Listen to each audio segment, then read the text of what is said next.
Hey, what's happening, YouTube? What is going on? So, here we go again. Lease purchase. Let's talk about lease purchase. Oh boy.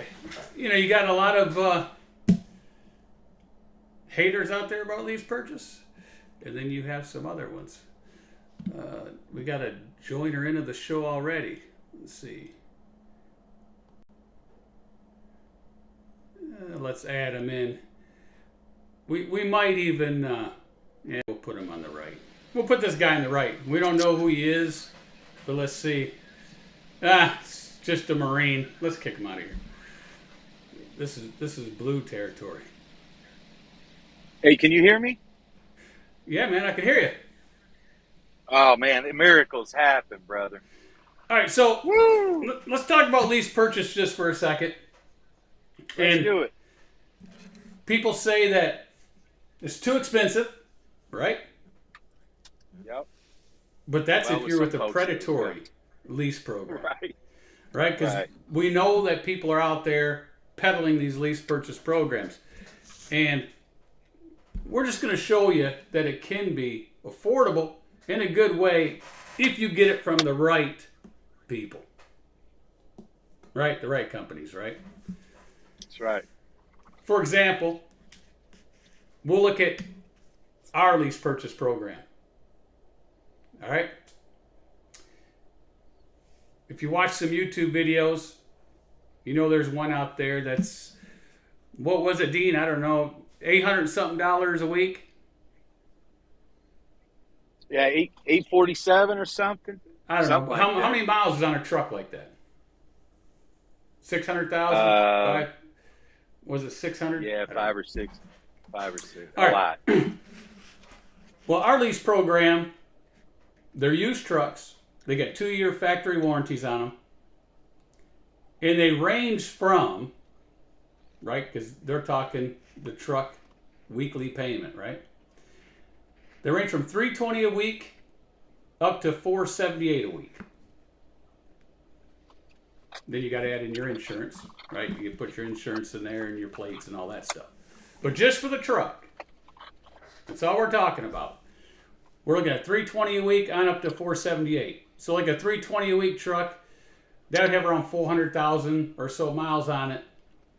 The $416 a week trucks are in the 370 somewhere in there. And the $478 a week is 260,000 mile trucks. So if you add that up in 3 years, because we do a 3-year deal with a $1 buyout, so you just take that number, times that weekly by 156 weeks, and you get what the truck costs. So, for example, we ran these numbers, and it's a big difference in 3 years. Well, yeah. It's like $100,000. Yeah, so if you're looking at $320 a week, right? Let's say you got one of those trucks. And all you got to do is just take your 320 by 156, right? $49,920. That's how you got into it. Right. But we can always set up the lease purchase on a 2-year program or a 1-year program. Just depends on how fast you want to pay it off. So if you want to pay it off while it's still under warranty, you do a 24-month. Right. What was that number, though, we came up with over a 3-year period? You would have like 75. Was it 75 or 100? I mean, it was a crazy number. Yeah, so if you took this truck... You need to show them what that is. Well, I'll show them. If you take this truck, and we're just talking about a weekly payment, right? Right. And you take one of those other trucks that's got, like 600,000 miles on it for... But it was like 14 or 1,500 a week with maintenance and everything, right? Yeah. Well, yeah, when you add in maintenance and their insurance and everything, I think it's up to $1,400 and some odd dollars. Now, if you take, let's say, this truck here for $320 a week, Let me see where that's at. That truck.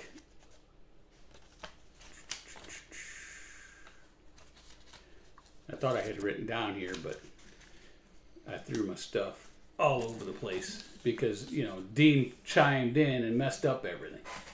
Oh, Maybe yeah, it's on this piece of paper. blame it on me. That's right. I'm going to blame it on you, man. Yeah. It's an easy That's how thing it to works. do, man. Yeah, I know. But no, but it was beyond egregious. It was terrible. I mean, Well, yeah, if you money, take that, woo, it was like $100 right, grand, if you take, if not more. well, yeah, I got to get over here and get this right here. So, if I go in here and take a look with insurance and everything, so if I look at this truck and I add in insurance plates, all that stuff comes out to about $18.44 a day. So if you take that and times it by the amount of days, right? 18.44, and then you times it by the 365, divide that by 52 weeks, you get like $129 a week. So that truck with insurance plates, everything, would be $449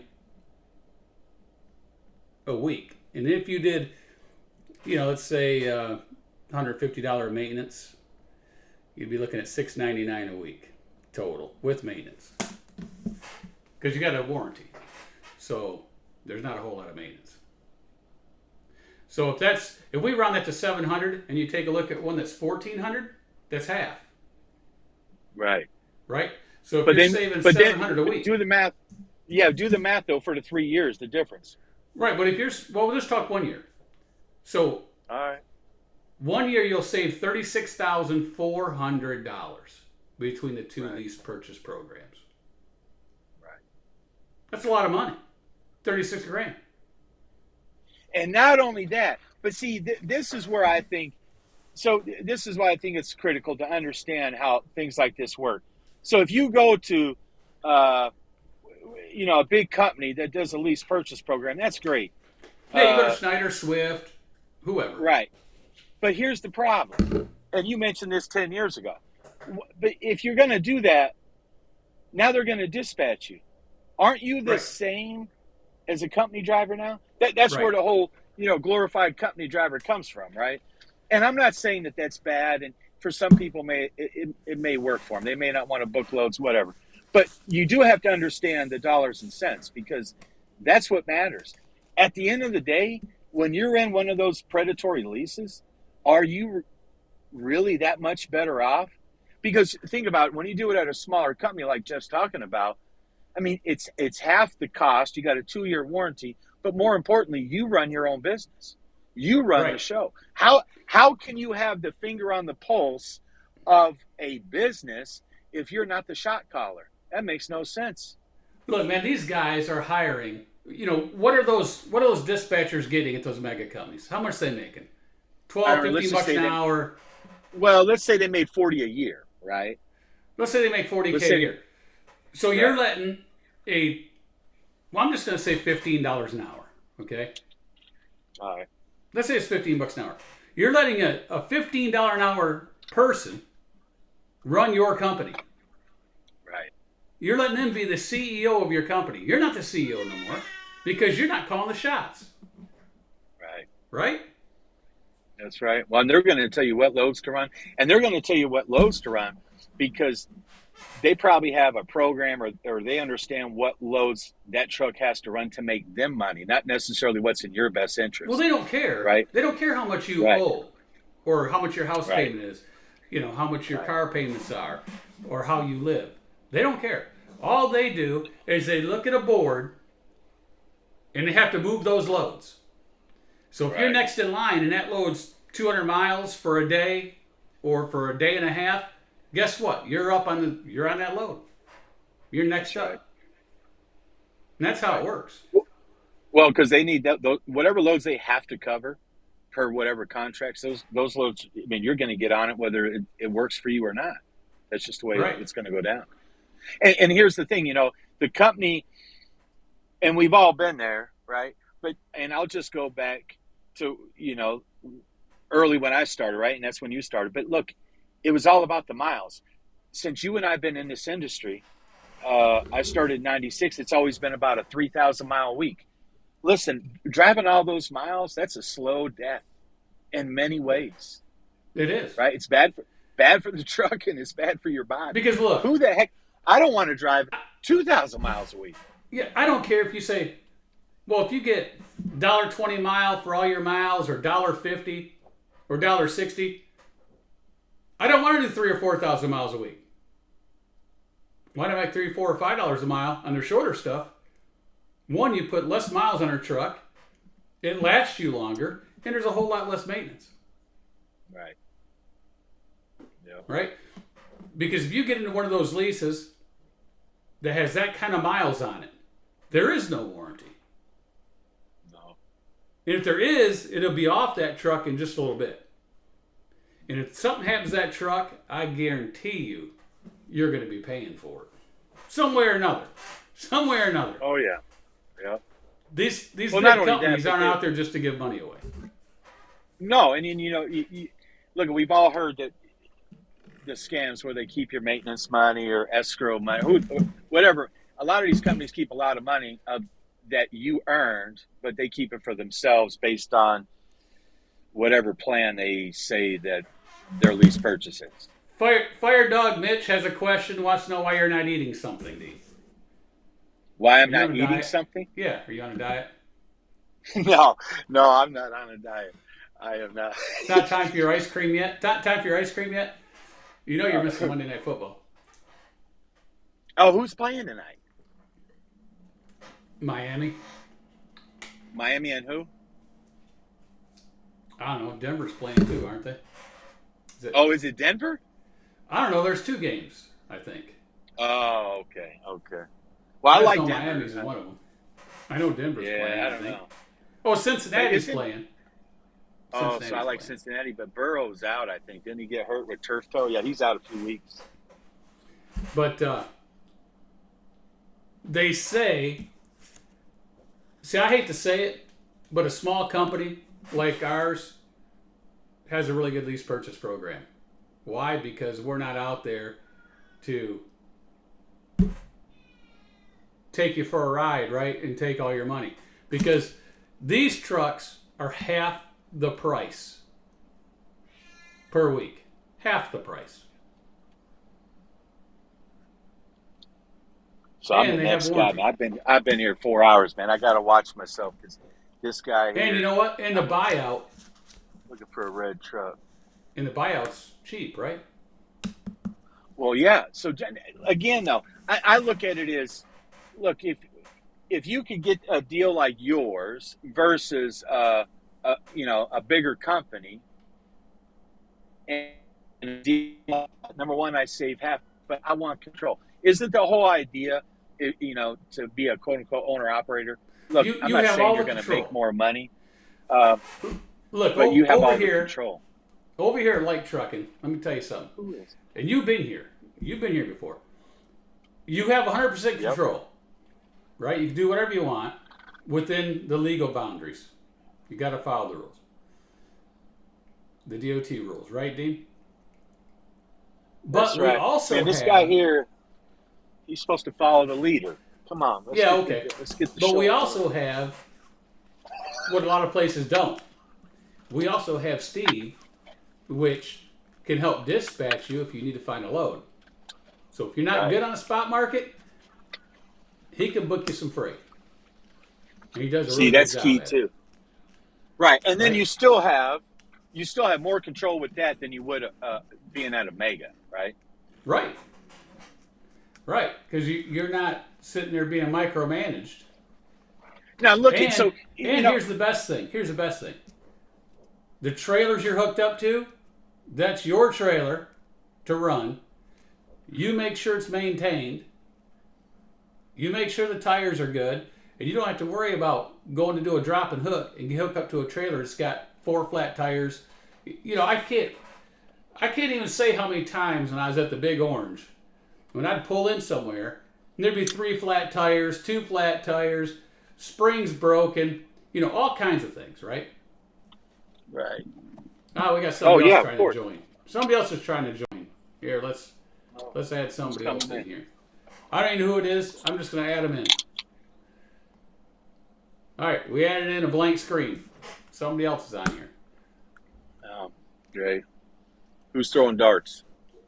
Max says, like trucking is designed for the driver's success. The better the driver does, the better the company does. Exactly. Spot market is not bad. TC Right. Boggs, it's pretty good. I guess it's It's not bad. Yeah. Shannon up in here. She was walking around. Wasn't saying nothing. I gotta find, let's see here. Text, color. All right, so check this out, Jeff. Let's real quick. Let's talk about this fuel real quick. All right. Okay. So what about it? Yeah. Well, all right. Let's jump. So listen, everybody that owns their truck or whatever, you got a fuel discount card, and a lot of us think, because the industry has programmed us over the years to say you get a fuel discount on every gallon that you purchase. Well, here's the thing, and I did some digging into this the last few weeks. If you look, and what's critical here is your deadhead miles. So if you have 10, 15,000 miles or more of deadhead, you're going to pay pump price for every mile or every gallon that you purchase when you're loaded. Well, how is that? Well, if you look at your last 3 years, so I go back to your last 3 years and look at your fuel savings, they're generally or roughly going to be $4,000, and we'll just say on the high end $7,000 for the year. And why is that? If you look at any fuel card, and all of them are the same. Now, for those that know me, Jeff knows, I think the fuel card business is a scam business. That's just my personal take on it. But because it's a multi-billion-dollar business. But here's the thing, guys, if you have 10 to 15,000 miles of deadhead, if you have 15,000 miles a year, that's 1,900 gallons at 8 miles a gallon. And if you look at what the discount price is right now, we'll just call it $3.20. There's your $6,000. That's like $6,088. And that's at $3.20. The pump price, if you're in the Midwest, let's say Kansas, Iowa, so on and so forth, about $3.89. If you go east, it's higher. And if you go west, it's even worse. The point I'm trying to make here is, if you want to make more money and you understand how much deadhead hurts you, not only as far as your time, but in fuel, because all your fuel savings, if you're saving $6,000 a year, it's all being eaten up by your deadhead miles. So now you're paying pump price for every loaded mile. So you can give yourself a pay raise today. All you got to do when you're negotiating with a broker is, instead of calculating the miles and the price at discount price, use it at pump price, right? And start your negotiation from there. Because at 600 miles, if you say, I'm getting 6 miles a gallon, that's 100 gallons. At discount price, that's $3.20. If it's pump price, $3.89, that's $389. We'll just call it $400. There's $100 difference there. I'm going to round up a little bit. But $100, 5 days a week, that's $2,000 a month. That's $24,000 a year. So if you understand that where your deadhead money, how much it's hurting you, and where your fuel discounts come into play and don't come into play, you can give yourself a $24,000 raise starting now. I mean, it's really that simple. Correct. And don't let the brokers tell you otherwise, because the bottom line is, we all have deadhead. Some are going to have more, some are going to have less. You just have to understand the impact. We can also go this far and talk about fuel, right? If you're going to talk about fuel, some companies will say you pay $1.20 a gallon at our place. Some will say 89 cents. Some will say 99 cents. But those companies that do that, they're actually, compared to the other companies that pay you by the mile, but also pay you fuel surcharge, the fuel surcharge companies, right, those mega carriers, those drivers, some of them don't even pay for the fuel. They make money on the fuel, Right. depending on the price. The higher the price of the gallon, the more fuel surcharge. Some of them guys are making money on the fuel. Yep. What's up, STT? Can you see me? This app thing you got is Well- weird. Well, we can see you. I can't see the dean. I can't see the dean though. Well, he's in there. He's in the I middle. can only see you. That's because your phone. No, it's on this eCam screen. I Can you only see everybody, you and Dean? me. I can't see nothing, man. I can't. Put your glasses on, you old fart. There you go. Man, hey, look, when I put these on, I can see your future. Well, that's when you got to have Uh, something else, like a tablet or something, running on the other side, so you can just watch it on YouTube, but have the volume down on mute. Then you can watch the thing, see everybody. What's Right. happening, guys? Good evening. I just stopped for the night and tuned in. What's up? Does everybody know how you can make money on fuel surcharge I do. if you're with these companies that are paid by the mile? Oh, I don't. No, you need to explain it. You need to explain it, Jeff. I'm gonna explain it Because because many don't. when you're saying you only have to pay so much per gallon, there's some people that don't pay nothing per gallon. They actually make money, and we're going to show you how that works. Right? Let's say, anybody know what the fuel surcharge is right now? 42 cents. Okay, 42 cents. So, how much do you think? I'll put Shannon on fire. No, yeah, maybe we'll do the dean. Whichever one you guys want to answer. Let's Should we see, use let's 8 see if I miles can per do it. gallon? No.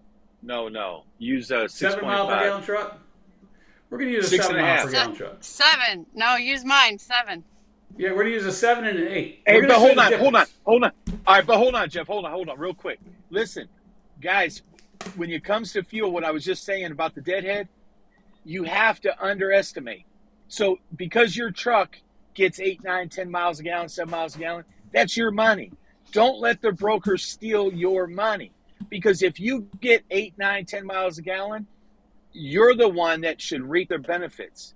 But you should figure your average when you're negotiating with a broker at either 6 or 6.5, but no more than 6.5. All right, Jeff, use 7. Okay, well, we're gonna use 6, 7, and 8. Okay. What's up, Ray? Perfect. Welcome to the show, Hey. Ray. Hey, buddy. All right, here's what we're gonna do. We'll do 8. We're just 47 cents, right? Fuel surcharge. 42. 42. Now Was you're it gonna- 47? Now you're gonna make me refigure. Man, I told you 42. Man, you Okay. got some timers, man. Woo! Okay, so we're gonna use 42.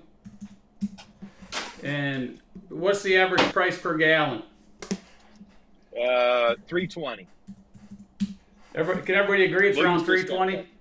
Yeah, 320. Okay, so here's what you do. You take that fuel surcharge at 42 cents. You take how many miles per gallon your truck gets, right?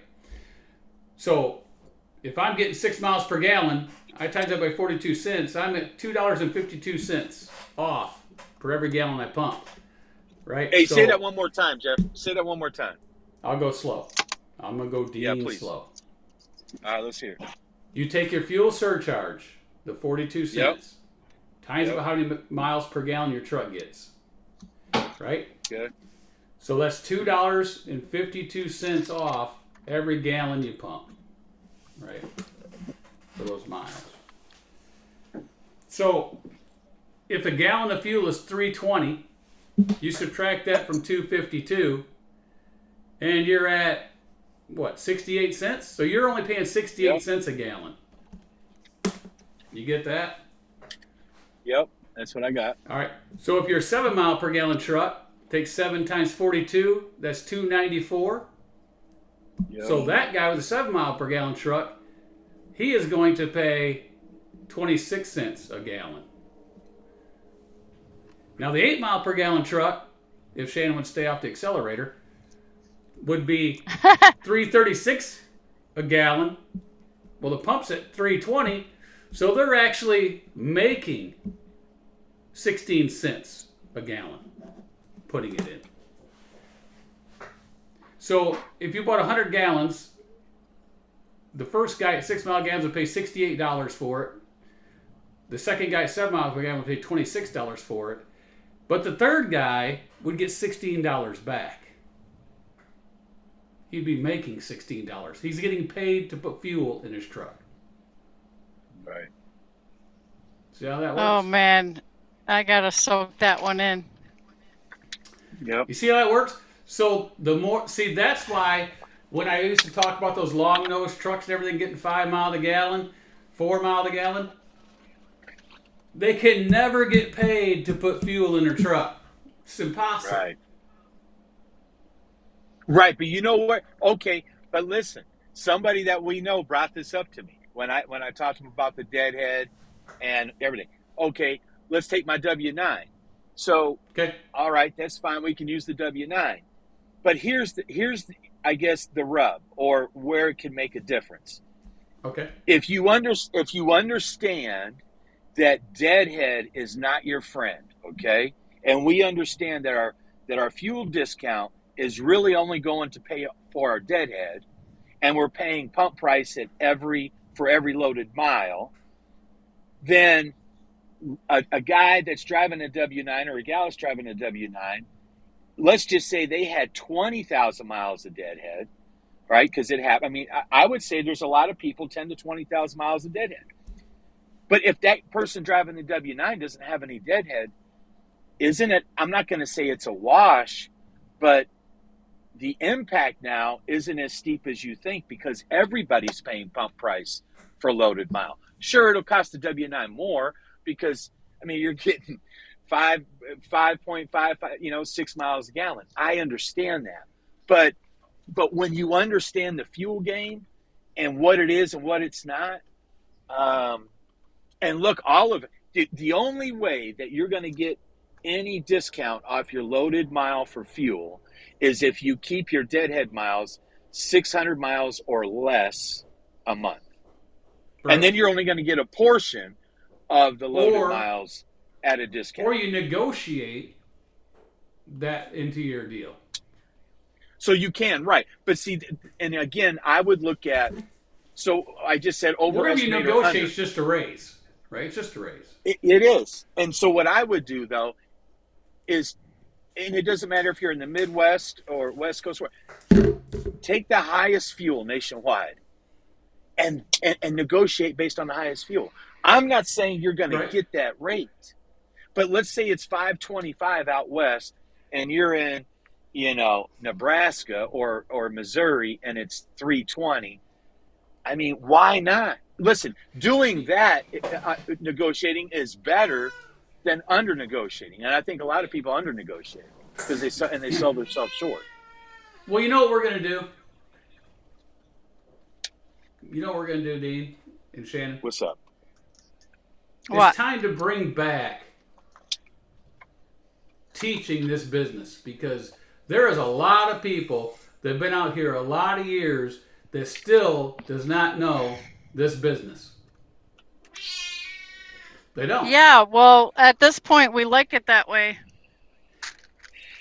Well, no, we don't. Because but not really. Not we really. don't because they're the ones that affect the rates. Yep. It's the owner-operators out here that don't know the business is why the rates are like they are. Because you can do all the numbers, you can look at all the numbers. There's more owner-operators out here than there are company drivers. And on the spot market, if the owner-operators, they're the ones that pulling most of the freight. So if they don't know the numbers, that's why the freight's like it is. That's why the brokers can take whatever they feel like. Because they got the people that think they have to run to make the money to pay the bills at their house. And that's why the rates are like they are. Because, look, we're the only business. Look at the restaurant business. When eggs went up, what'd they do? You went to the Raise their restaurant? prices. Man, they Raise took their a prices. sticker, like a sticky note, right? Put this rate on the Put menu. it on the menu. That's right. Here, eggs are 90 cents more a piece. That's right. Surcharge. When our fuel goes up, we don't Crickets. go, hey, we want $2 more a mile. Right. Back It's a bunch in of early stuff. 1990s, I made per mile what they're making today. That's 30 years ago. What business? Can anybody think, okay, Shannon, what business do you know that's still making the same amount from 30 years ago? Look at McDonald's. Nobody. Look at McDonald's. They don't have supply and demand. A lot of people don't go to McDonald's. Not like they used to. Right. But they don't lower their Big Mac price. They don't lower their quarter pounder. They keep raising them. Yep. Nobody's making 30 years ago wages, but trucking is. Well, what are we going to do about it? Well, we were going to try to do something about it, but no one cares. Right? No one cares. Nope. If you guys joined PETA and you're a member, put a 1 in the chat. You'll get a 0. I'm in there. I'm a member. It's going to show like 10, 1, and 0. It won't even be that.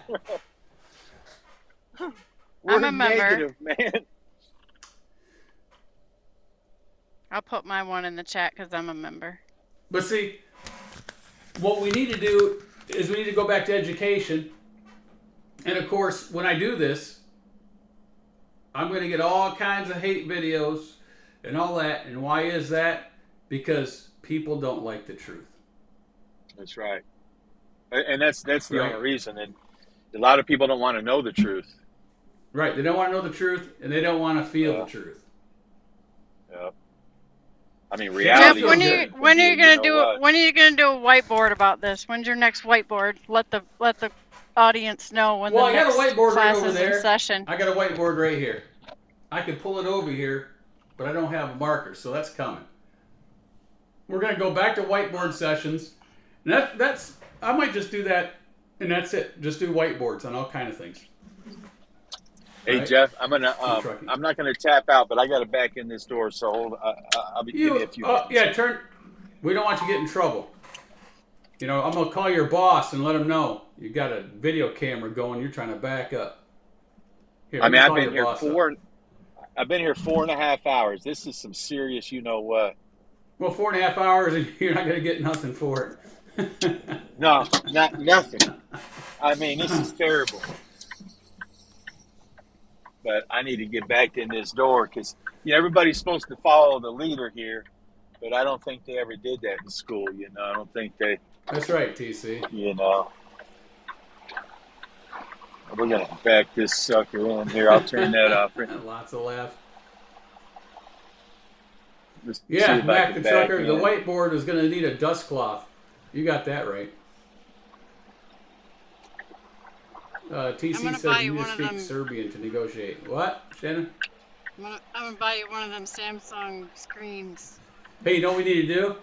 We need Dean to have his beeper going. Beep, beep, beep. Oh man! Hey, listen. Hey, This noise here. You need some video This noise cameras here is there on your bad mirrors? enough, You need man. one of them fancy trucks, Dean, so you can see where you're going? Man, you know what I need? You I back need up like like a a rookie. magnifying glass, man. You're backing up like a rookie. I'd already had that thing in already. Man, get out of here. This thing, I had to mess around with I all could these I could trucks. have backed that thing up blindfolded. Oh my God, here we go. And I knew that's what happened. Stories, man. Yeah, well, Stories. I went backwards more than you went forward. Well, I don't know Oh, I got about more. that. I got more miles backwards than you got going forward, Dean. No, I I don't think got so, more brother. miles. Hey, listen, we used to say that stuff. So I've said it a few times to some guys that really, got me pissed off. But Look, I mean, I got more time peeing in a piss bottle than you got going down the road. so tomorrow Uh, our next truck will be out here, and we'll letter it up, put the ELD in it, and she'll be rolling down the road. hey, I wonder I if I'm missed the close. very beginning. Did you show a pretty penny at the beginning? Yes, it was. And Sure. is that a new truck that you're putting up for lease purchase? Is that what you're talking about? Well, no, we just did one. We just signed one today. It's coming from the Windy City. It'll be here tomorrow. Of course, you know who's driving it. She's driving it over here. And we'll letter Right. it up tomorrow, put the ELD in it, and she'll go up, get one of our trailers up north there, and she'll be rocking and rolling. Do you have another one that you're recruiting for in this video, or did I misunderstand? Well, no, I haven't recruited nobody. I mean, I could get a few more probably. Uh, I just got to tell them what I want them. But what I told them was I'd like to find another one like the one we just got. You two talk for a Yeah. second. I have to Yeah. mute this.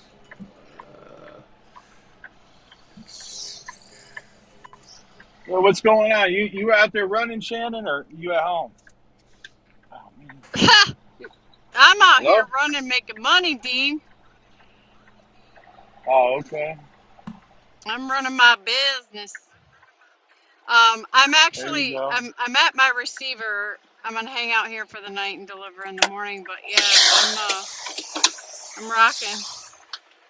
I'm looking forward to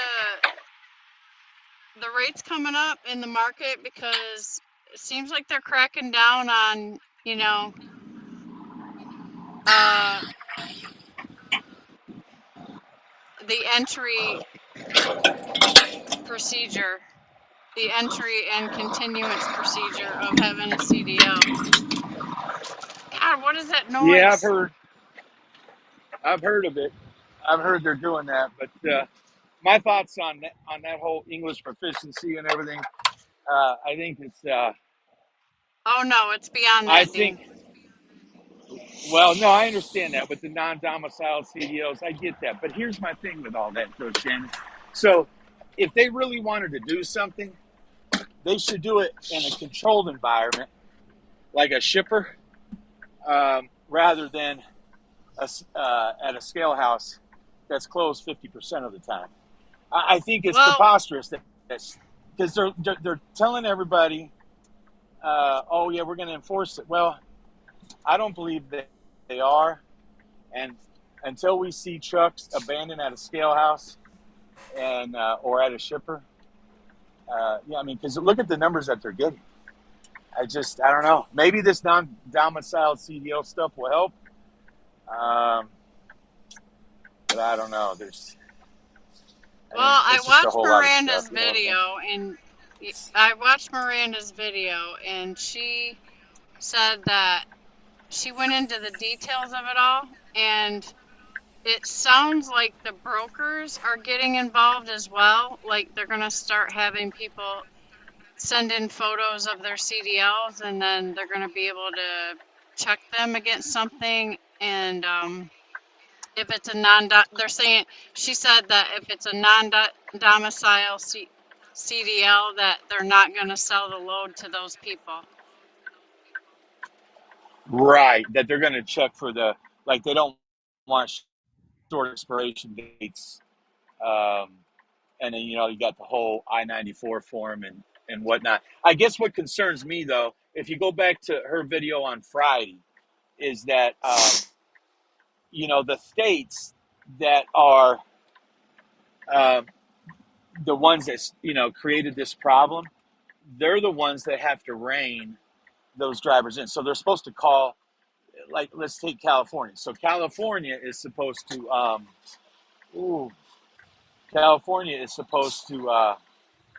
go through their records, and anybody that doesn't meet the criteria that's listed, they're supposed to call them back in and get them off the road within 30 days. Right. I mean, you really think California is going to do that?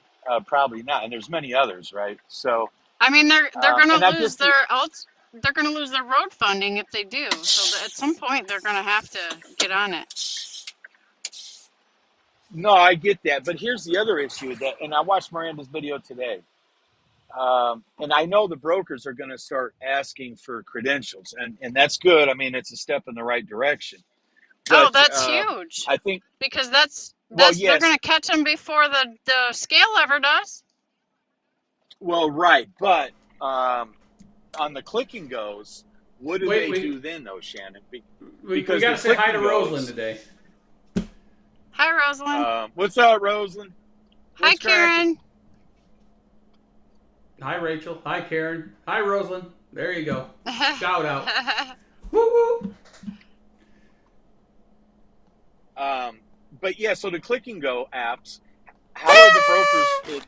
From what I'm seeing, they're not doing any vetting on, let's say, like Uber, CH Robinson, JB Hunt, because when you book a load on the apps, I mean, as of now, today's the first day, but I don't know. I haven't seen anything, so that'll be That's a good interesting to see if question. they'll I contact. didn't think of that. I didn't think of that part. Because, I always talk to brokers. So What's up, Pam and Dave? How you guys been doing?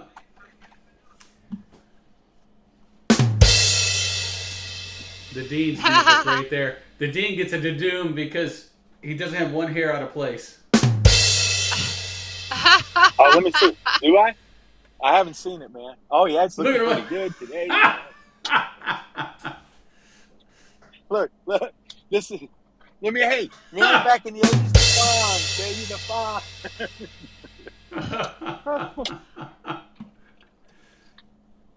It's always something, man. Man, listen, I dish it out, man. I can handle it. Snorlord says so far they've only taken out 3,000 drivers. 3,000. That's what he says. From what, English proficiency, Steve? So think about this. We'll just go with the 3,000. This is the point I was trying to make, Shannon. So if you look at 3,000, so they started this English proficiency June 24th. But let's back up a second. So for those that are not aware, we'll just say May 10th, right? They made this announcement that they were going to they were going to enforce the standards that used to be in place, and they would do so starting June 24th in the eyes of safety. Okay, great. So on May 10th, they had this new news conference, and they said this. My point of contention here is, okay, but that was 2 weeks before DOT week. So the guy or gal that can't speak English going up and down the road, we had to go through the scales. And guess what? When we go through the scales and you got a marker light out 14 feet off the ground that God doesn't care about, they're going to give you a ticket. But the guy or gal that can't speak English gets to keep going and cause a lot of destruction, mayhem, and kill people. I mean, that makes literally no sense. They wait 6 weeks. And then when they rolled it out June 24th, from June 24th to now, they only put 3,000 out of service. I mean, I would be embarrassed. I wouldn't even put numbers out like that. I mean, if it's about results, 3,000 in 90 days is pathetic. How many scale houses do we have nationwide? So that's what I mean. If we're going to try to do all this in a non-controlled environment, like the weigh station that's closed 50% of the time, good luck. Why shouldn't it be done at a shipper? You got 15 sets of instructions in 25 different languages posted on the shipper's wall to help all these people. Why don't the shippers just say, hey, look, if you don't speak English, but you can't get a load? I don't know. I mean, it drives me I insane. agree with that. I agree with that because that's another speed bump, right? That they can hit, you know. They could, and it But would be so easy, Shannon. Like, listen, shippers, if they don't speak English, they don't get the load. I mean, come on. How different? That's why I don't believe they want to do it. And they don't want to do it because, yeah, but listen, the I number mean, that they're throwing out is 200,000. to me, this is like they're on another level. They stated that there's a trucking emergency, right? He went up on stage and said, this is a state of emergency. We're doing this, we're doing that, and we're doing that. And if you don't like it, this is what's going to happen to you. And you got 30 days now, states. So get your procedure together. And now they're actually looking at the data. I think that's a positive, strong move. And Okay, but what they're let's look. doing is accurate and right. But as far as the English language proficiency, like if you've ever worked at a large corporation, when the boss says something, it's like, okay, then 100 people got to run around and put it into procedure and figure out how it's going to work, and then you got to roll it out to the DOT stations, and then their bosses have to say, hey guys, this is how it's got to be done. Like that's a very short period of time to get all that rolled out and decide what the official procedure is, and then get everybody on board with it. So I get what you're Well, saying, but due process takes a little bit of time to get stuff like that in order. And then now the pressures, like now they came out with pressure and then added a whole bunch of other strict stipulations. So, but here's the thing, and though, Shannon. declared a I don't state of think. emergency. Yeah, I understand that, and I'm not discounting your remarks here. However, so I think if we're going to do something in the eyes of safety, then there should be some urgency. And 6 weeks is too long, and because that's basically we're just giving everybody a free pass to go kill a bunch of people, right? And now, the other thing is why do they implement this right away, but they don't implement English proficiency right away? I mean, that just doesn't. I mean, 2 and 2 doesn't equal 4 there. And I don't know. Maybe there'll be some. Maybe now there'll be more urgency. But honestly, do the brokers, when they start feeling the pinch financially, do they start turning their cheeks, saying, no, we're not going to vet anymore, we're not going to ask for driver's licenses? Because supposedly guys have said, But look at the risk they're going to take. The risk they're going to take is that right, that load gets impounded immediately at a weigh station. Well, even worse though, Shannon, I agree with you. So until there's consequences, they're not going. They may not do anything. And for the brokers that do not do anything, because if we go back the last few years, TQL had some major lawsuits about basically broker responsibility / culpability when the carriers are tendered a load. So, and TQL won that lawsuit. So, but now that this is a law, do the brokers have some culpability if the driver cannot speak English? I would say yes. So if they can't speak English, why should you be exempt from any sort of lawsuit? I don't understand how that could be, because now it's law. So before, the English proficiency wasn't necessarily a law. I guess it was more policy than law. But this is an actual law now with non-domiciled, and I guess they could piggyback that now and add the ELP on it. I don't know, but I think if the brokers don't do their due diligence, I think they're setting themselves up for a major lawsuit. Look, we all hear about the insurance scams.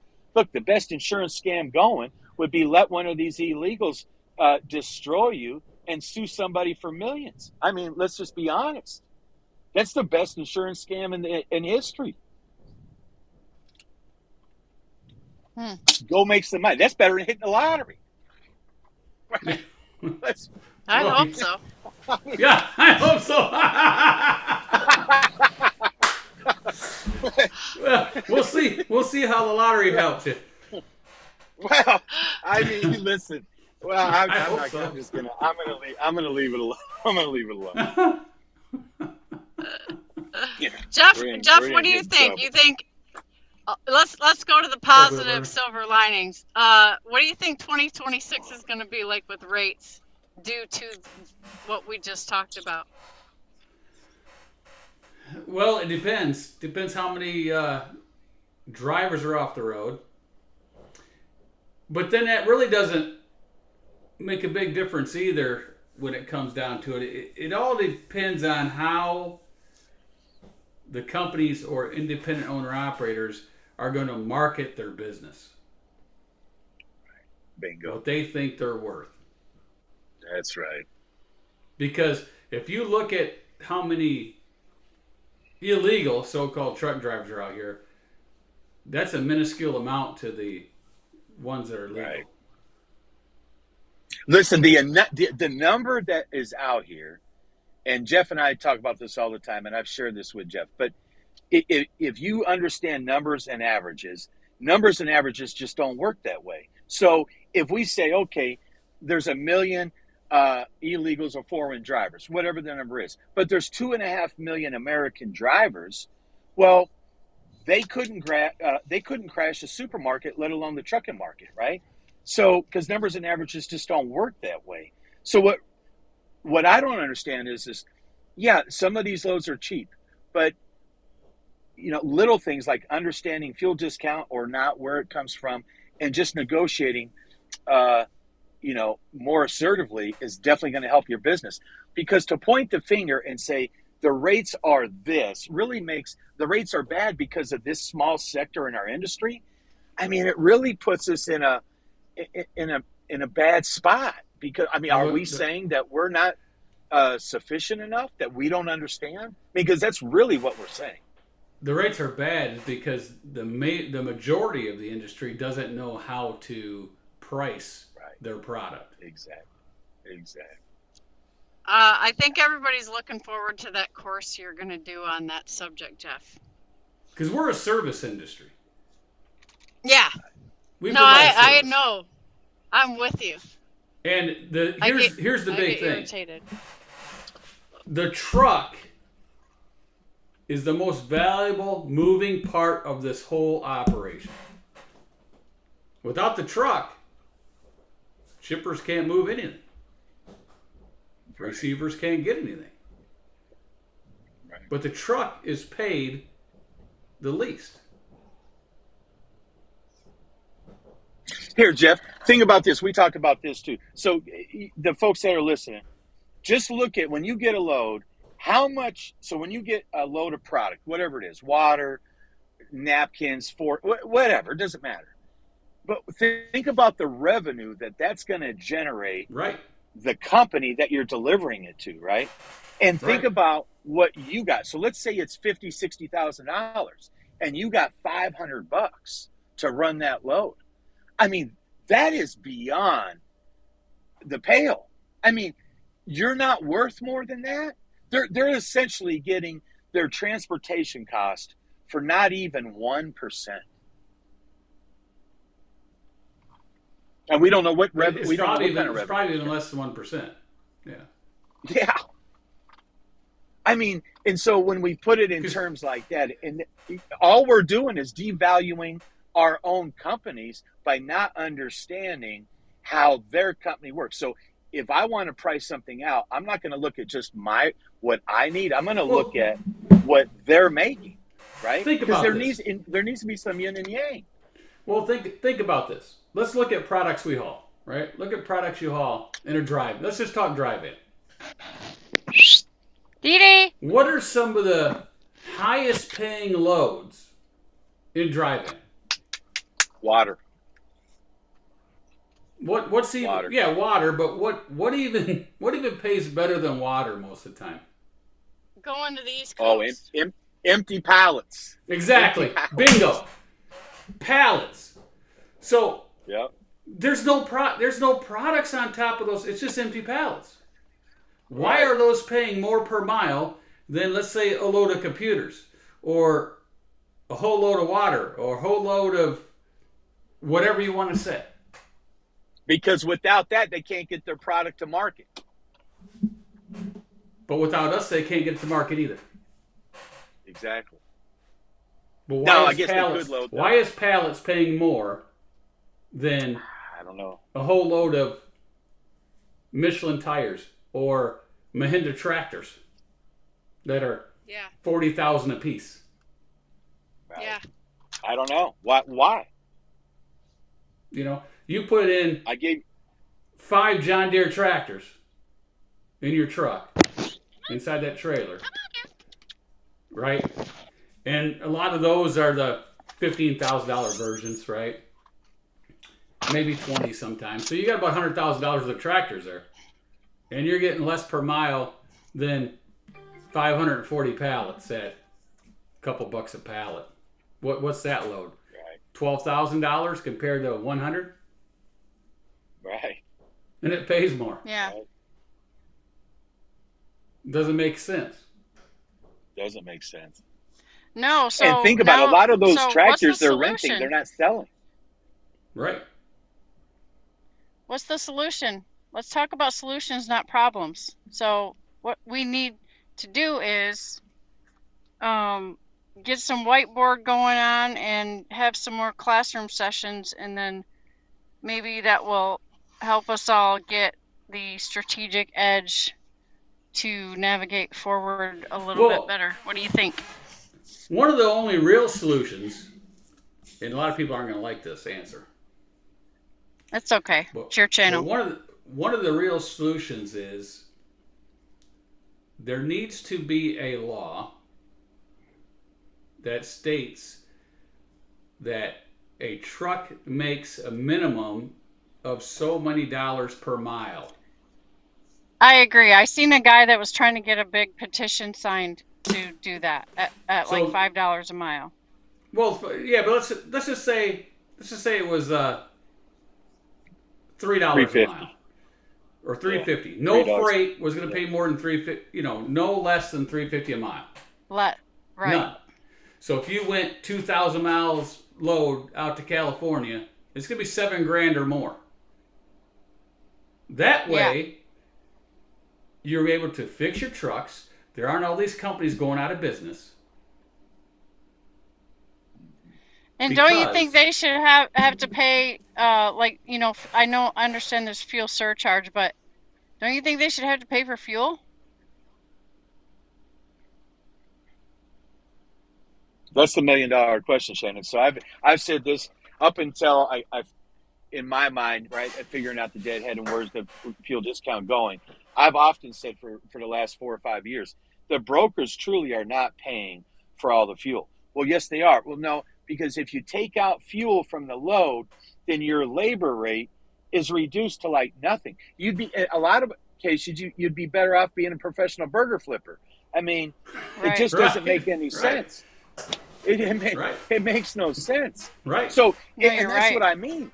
When you're all your deadhead, when all your fuel discount is eaten up in deadhead, and then we're negotiating the load price at a discounted fuel rate, we're just giving the brokers, you know, $100, $150 a day for nothing. If everybody just says, hey, look, my fuel discounts only buy my deadhead fuel, and now I pay pump price for loaded mile, think about how much money you'll make. Yes, $100 a day, $150 a day is not a lot of money, but added up over a month, that's quite a bit. Over a course of a year, that's a lot of dough. Look at a tow truck. Look at a tow truck. They charge Look you at a tow truck. a trip charge, and then they charge you 3 times what fuel actually costs.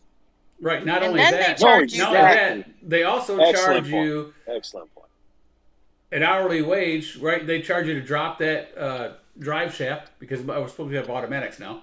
So they charge you to drop the drive shaft, put that on there, charge you to put it back on. So there should be a dock charge. You got to get out and Yes, open the there doors should and be. back it in. Well, hey, Yeah. listen, Shannon brings up a good point, Jeff, because you and I Cool. talk about this all the time. So Shannon brought up a good point. All the supporting industries that support trucking are the ones that are making the money. Where the rubber actually meets the road with the drivers and the carriers, they're the ones they're getting the shortest straw out of the bunch. Everybody else is making their cut because they set their prices, and if things go up, they just raise their rates. Truck dealers have done it. Service trucks have done it. Every place has raised the rate, but the carriers are not allowed to. And to Shannon's point, I mean, the records are the worst. Yeah. Well, But, you we could go. also get screwed on detention time. We get screwed on Oh, overtime, like all of that too. And why can't I'm a viable, real professional business. Why in the heck can't I send them an invoice for time that they owe me that I sat too long and they didn't pay me on the right count? Like every other business gets to do that. Like I'm going to send you a bill for my time, right? The plumber does that. Like everybody does that. Right, plumber, lawyers, electricians, Right. maintenance people, yard. Take a look at a lawn mowing business. They yeah. charge. They had in their Well, think fuel. about this. They had in the wear and tear on their lawn mower and everything else. And their You look truck at your payment and their average trailer cost. payment. Look at your average cost per hour. It's about $100, $110 an hour in your truck, right? Just take your numbers and then go into your back office with Samsara, whoever you use, and just run the numbers. But it's between $100 and $110 an hour. Plumbers make that, and they don't have the cost of equipment that you do. So how Right. does that even make sense? Well, you could look at other Oh, people, other parts of the trucking business, right? So if you look at dump trucks, they charge for all that. If you want a load of dirt, they're charging you a delivery fee. They're charging you for the fuel. They're charging you both ways, Everything. there and back. Oh, I just had a load of rock come in. Remember I told you how much that was? Yeah. That was insane. Oh my God.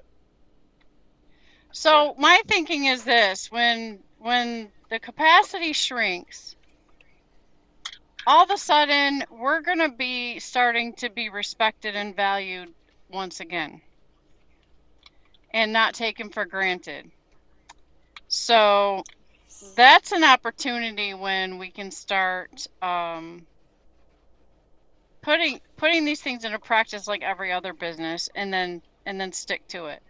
And I think it's not like we all have to be on the same team because we're out here competing against each other. Like I get that, but we need to start treating our business like a business and acting like a business. And when we have a competitive market that we can compete in, and we're not taken for granted anymore, and we're valuable once again, then that's when to strike the iron and be like, no, you're not getting this truck for that, Well, you could go back And to a couple years ago when everybody knows what happened. Right, the trucks yeah, were I out wasn't there. out yet. Right, I the wasn't trucks out were out yet. there.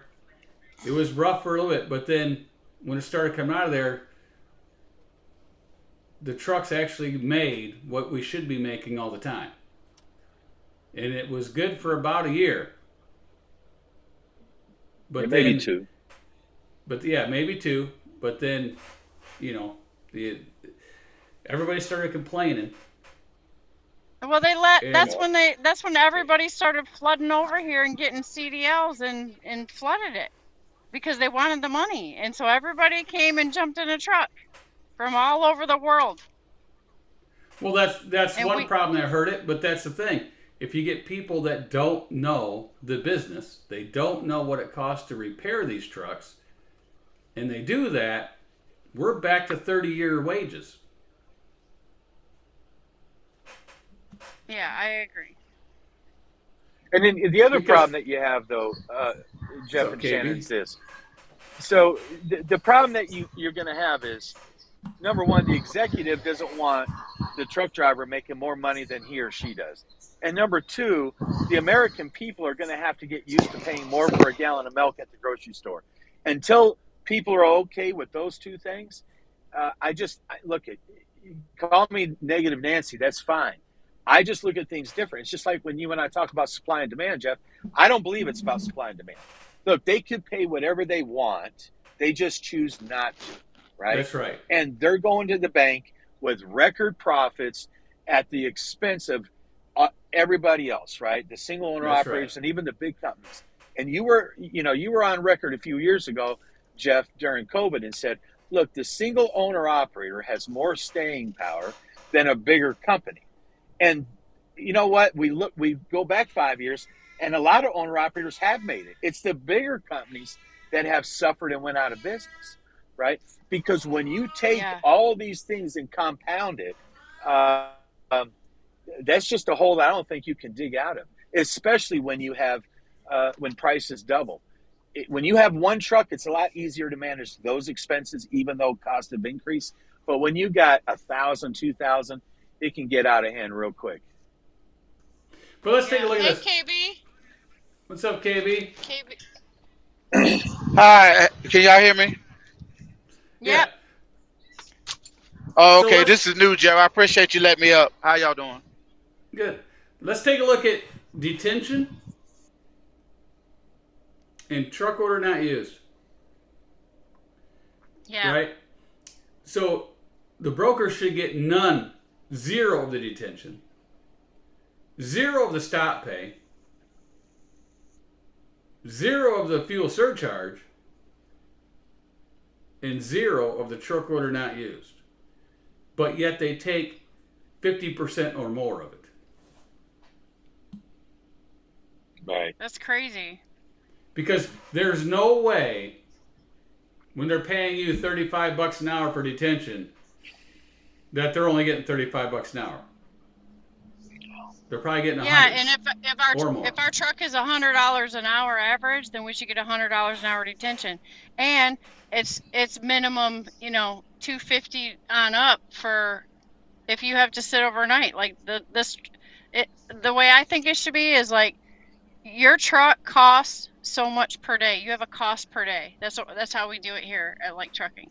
So since you have a cost per day, you set your price for your truck when you got their cargo, they're holding up your truck from making revenue. It should be a certain price per day. Now, in certain instances, I've been able to name my price somewhat, and tell them like, no, it's $250 if I have to stay overnight because, like that.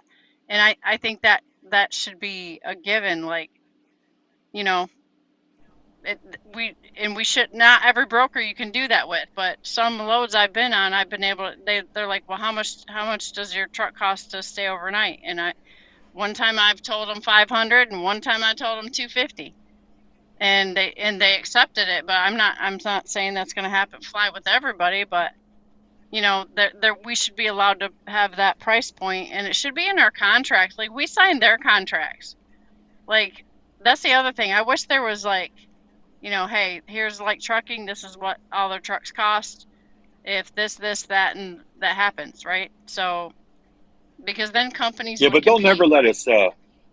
Well, Shannon, they're never going to let us, and they'll never sign our Right. terms and conditions. It's a one-way street, right? Yeah, Well, here's the thing, that's though. messed up. A lot of people, especially in trucking, they do not know how much their business costs per day. That's reality. Right. They have no clue. If you ask 100 owner operators, how much does it cost daily to run your business? They don't know. All they'll tell you is what the Big Blue Star is teaching and all these other people. Oh, I need $2.25 a mile. I need $2 a mile. What are you basing that on? 10,000 Right. miles? 8,000 miles? That's all fiction because you never know if you're going to get it or not. Right. So how is your company going to be $2.25 a mile on 10,000 miles if you only get 8,000 miles?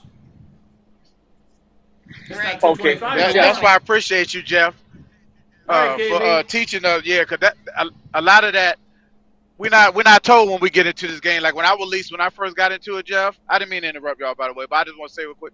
We wasn't taught that. They was taught that mileage and all of that. We wasn't taught, hey, what is the real cost per day? We just like get the highest paid mile. You gotta get the highest paying load per mile. You know what I mean? And that's why a lot of us fail because we're banking on that. You know what I mean, Jeff? And it is appreciate that you're doing this. You know what I mean? To really put it out there, like, hey, you need to look at this differently. You know what I mean? Especially the way the business is running now. Because, like I said, we are so undervalued on our service and what we provide out here.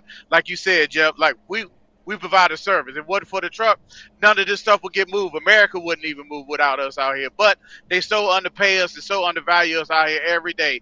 We out here struggling. There's people out here homeless. There's people out here just terrible, Jeff. But you know what I mean? But we still moving America though, and nobody seems to care, man. And that's That's the sad point of this thing, man. You know what I'm saying? They only care, KB, if there's a tragedy in the country and they need us. Mm-hmm. They need their toilet paper, right? Yeah, That's the only time they FEMA care. loads, water. Mm-hmm. Yeah. But Jeff, let's talk about this real quick. The $2 a mile. You just talked about that real quick. So, you know, when I hear people say, "Well, I'm getting $2 a mile," again, you have to understand how fuel works and in maintenance. Okay. Now, you and I have discussed this, Jeff, just recently. So, if you're getting $2 from the broker, that is not getting $2 a mile to the truck.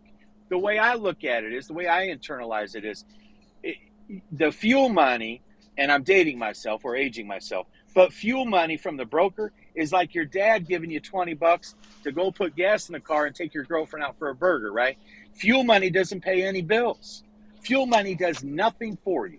So if you're getting $2 from the broker, and we'll just make the numbers easy, but it's costing you 50 cents for fuel, you're at $1.50. But anything over 500 or 600 miles a day is roughly $130 a day in maintenance. When you take all that into account, what are you making? $1.25? Right. $1.30? Exactly. So Sometimes, the Mr. $2 Dean, that was from less the than that. broker Yeah. means nothing. Right. What you get from the broker is, because I've always said there is no $2 freight. $2 freight doesn't exist. It does from the broker, but that's just daddy's money. It means nothing. Right. See, here's something on the screen. Now this is what we're talking about. So are you complacent complainers, or are you going to do something about all this? Well, that one guy, we tried to do something. It takes money to do something. But here's the problem. Drivers will give their money every single year to OIDA. What does OIDA do for the trucking industry? Nothing. They do nothing for you as an owner-operator. They'll give you some discounts, but are they really advocating for you? Are they really? What have they done for you, Dean?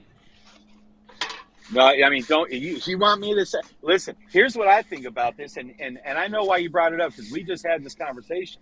Look, OIDA wants to go out there and they want to preach, help us with the speed limiters. Okay, so they got billboards all across the country. But here's my thing on this: in 30 years that I've been in the industry, what has OIDA done for me to put money in my pocket? Well, number one, we'll just look at the speed limiters. That was never going to happen. So because the politicians understood that was an end game for trucking. Is you could look at the cattle industry, the ag industry, that wasn't going anywhere anyway. Yes, they want to take credit for it, but I don't think that that's because of their efforts. Because if we look at the state of California, they've been fighting the state of California for 50 years about the split speed limits. But those people out there, they want to say follow the science, but they don't want to follow the science when it comes to road safety, because we all know split speed limits is dangerous. But then let's take another issue, the ELDs. All right, well, we were told since the 90s, Jeff, that the ELD will ruin the industry. That's not true. The ELD has actually made trucking better, because the ELD is not the issue. It's the hours of service that are an issue. With paper logs, you log 15-minute increments. Correct. The ELD is real time. So think about it. Warner was the first company in the 90s, when you and I started, that implemented ELDs. Now, they weren't as sophisticated as they're now. Right. But you know what? Why didn't they just come out, OIDA, and say, here are the benefits, right? Because that could have benefited everybody back in the 90s. And if it was truly about safety, they would have been on board 25 years ago. So let's say look at the that they're benefits. doing something, they're not doing anything. It's logging by the second. So if you get out and pump 50 gallons in and it takes you 5 minutes, you just save 10 minutes. Exactly. You actually work more with an ELD. Well, you have more time to be productive, right? So just because you're productive doesn't mean, or active doesn't mean you're productive, right? So now, you could argue that. If you really want to get the benefit, right? If you really want to get the benefit, we need to go back to the old rules and have the ELD, right? We don't need a 14-hour clock that starts as soon as you get up and go on duty, Right. right? Right. And if we can Two extend the sleeper- clock, if you stay in the sleeper more Yes. than 2 hours, you extend the time. Because remember, we had 15 hours, right? But you could always extend and the you got time for this- 2 hours or more. You could extend it. There was Well, never, right, and then you I got to had, wait 15, you know. Correct. Right. And two sleeper berth periods. Right, you would never run out of your clock. You'd run out of your drive time before your clock would ever expire.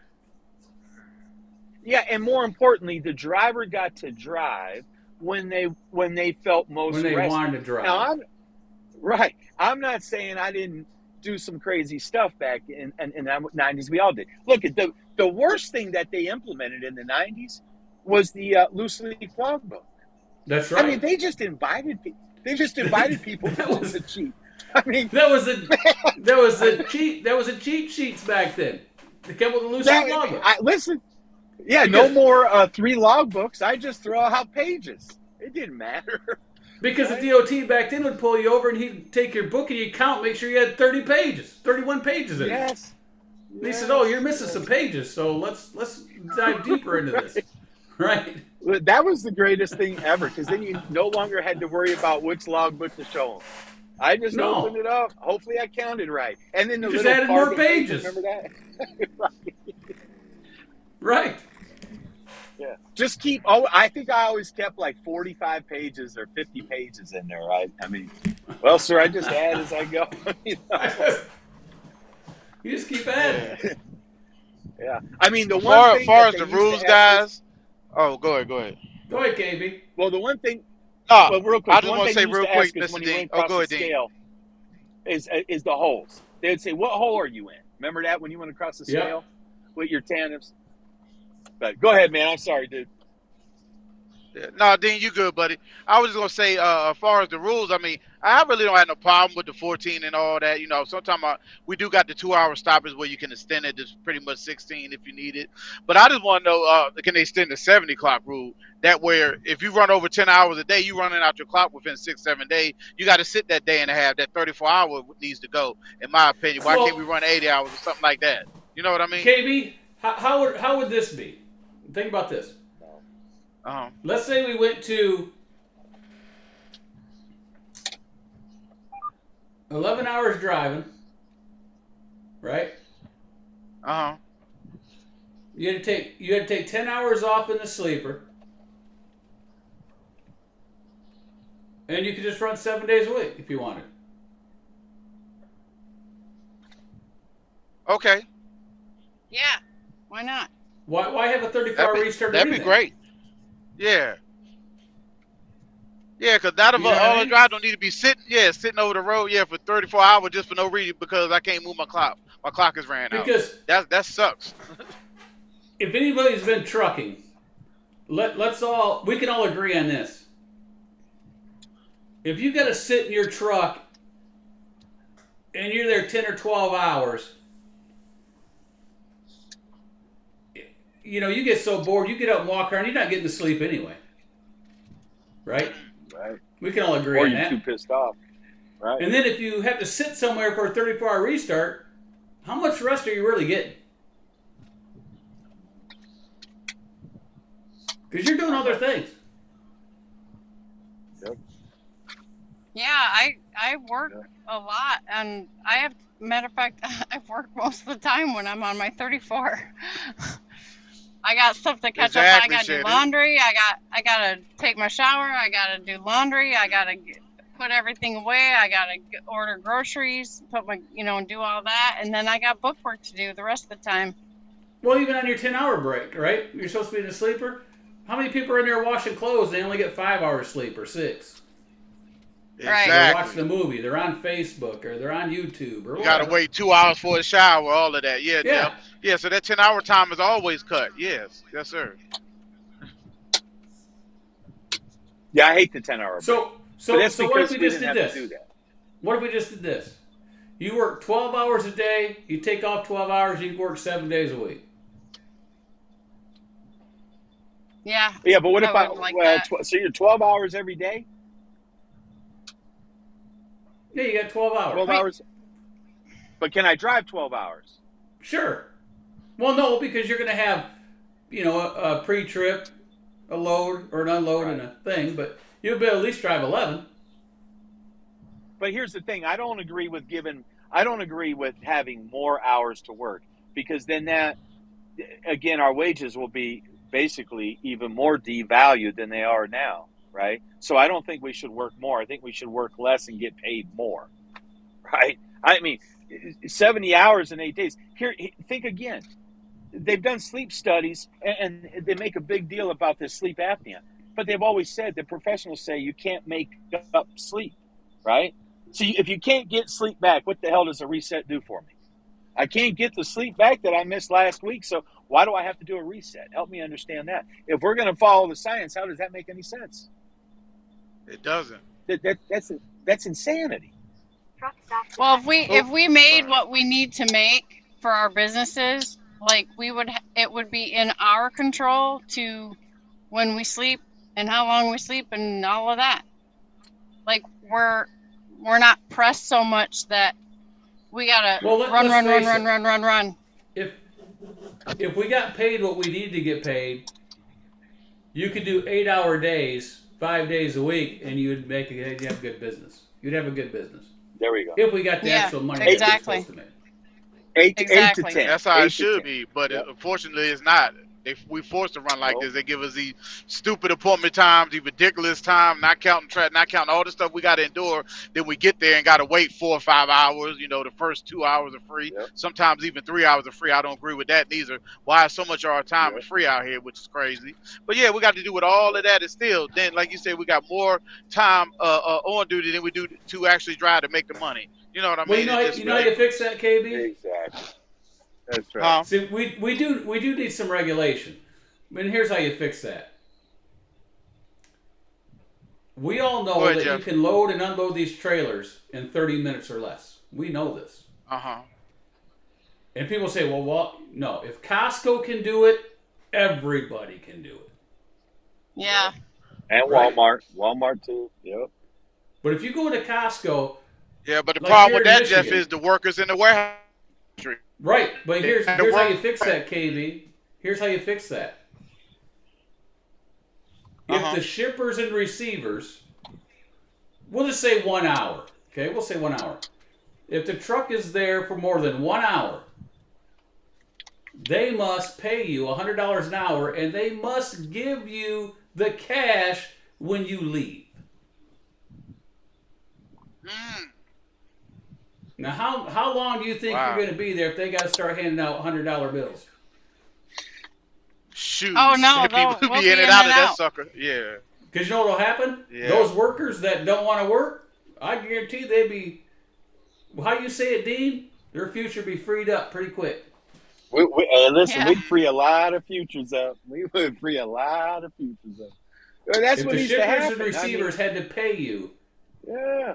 for the detention when you were, when they finally let you go, there would be no 10 or 12 hours or 5 hours or 4 hours. And you know what? There wouldn't be no unload your truck in 15 minutes and wait 3 hours for the lumpers to count the freight. Right. But you know what? Oh, There might be God. a lot of damaged trailers. Them suckers might be flying in your trailer. You may have them in the Oh, seat. yeah. They may. Untrained, suckers Dean, and are they crazy. running up in there. Mhm. Yeah, they'll be Yeah. flying in there, forklifts, be punching through trailers. Yeah, we'd be looking at all kind of crap. Yeah. I remember I was in Chicago. This was years back, man. This was like 1998 or so. Man, And- 35. Get out of here. You're 19. And I delete. you're Listen, old, man. Let me tell you, Dean. I'm an old man. That's right, KB. So I'm in Chicago, and I unload. And I was at Landstar at the time. I unloaded at this warehouse. And it was a Friday. And it was a holiday weekend coming. And I said, man, I got to get out of the city. And I found a load. And it was picking up at Casio. And I look at the address, and it was exactly drive out of one parking lot into the other parking lot right across the street. So I I've done drove that over before. there, I backed in. I go in there, they had the big cage, right? And there's 7 drivers sitting there. And I'm like, how long you been here? I've been here 4 hours. I've been here 3 hours. I've been here 5 hours. The guy says, come out here. You got to count the freight and then sit in that cage, and it's going to be a while. I said, okay. So we go out there, and we're counting the freight. And these guys, what they did was they would push all the pallets on at one time. Right? They'd line them up, and they just push them on. They can load you in 5 minutes. Right? So he's on. I says, how fast can you really load a truck? And the guy says, about 5 minutes. I said, I'll tell you what. I got $50 says you can't load me in 5 minutes. He said, what? I said, yeah, I'll give you $50 if you can load me in 5 minutes right now or less. He called a couple buddies over there. They shoved it on there and they says, we'll meet you outside when you close your doors. And I gave them the money. Right. Good Nice. way to not sit there for 4 hours. And all those guys are sitting in there Right. looking, going, why does he just get loaded? Right. And I was But, Gary the driver, before it got busy, right? but the driver shouldn't have to do that. You know what I mean? Right, they shouldn't. They should. They shouldn't have to do that. Right. Yeah. But it just And it's proves a nonsense. point. It just proves a point. No, it does. Exactly. Well, and They can load you if they there's want to a lot load of you. places. There's a lot of places that can get us loaded and that get me unloaded in 15, 30 minutes. Dean, how many times you went to a place and there'd be no truck sitting there? Nothing. Right. And you go up in here and say, yeah, I got a noon appointment. It's, 9 o'clock in the morning. All right, well, we'll come get you at noon. Yep. And one truck shows up around 10:30. They load him, and then you go in there, and then they load you, and you're like, they could just load you at 9 o'clock when you got there. Oh, yeah. Why make you sit around? It's just politics, man. And you know what? Yeah. It's just so they can show their perceived power over you. Because they look at us like, we're scum of the earth and the bottom of the food chain.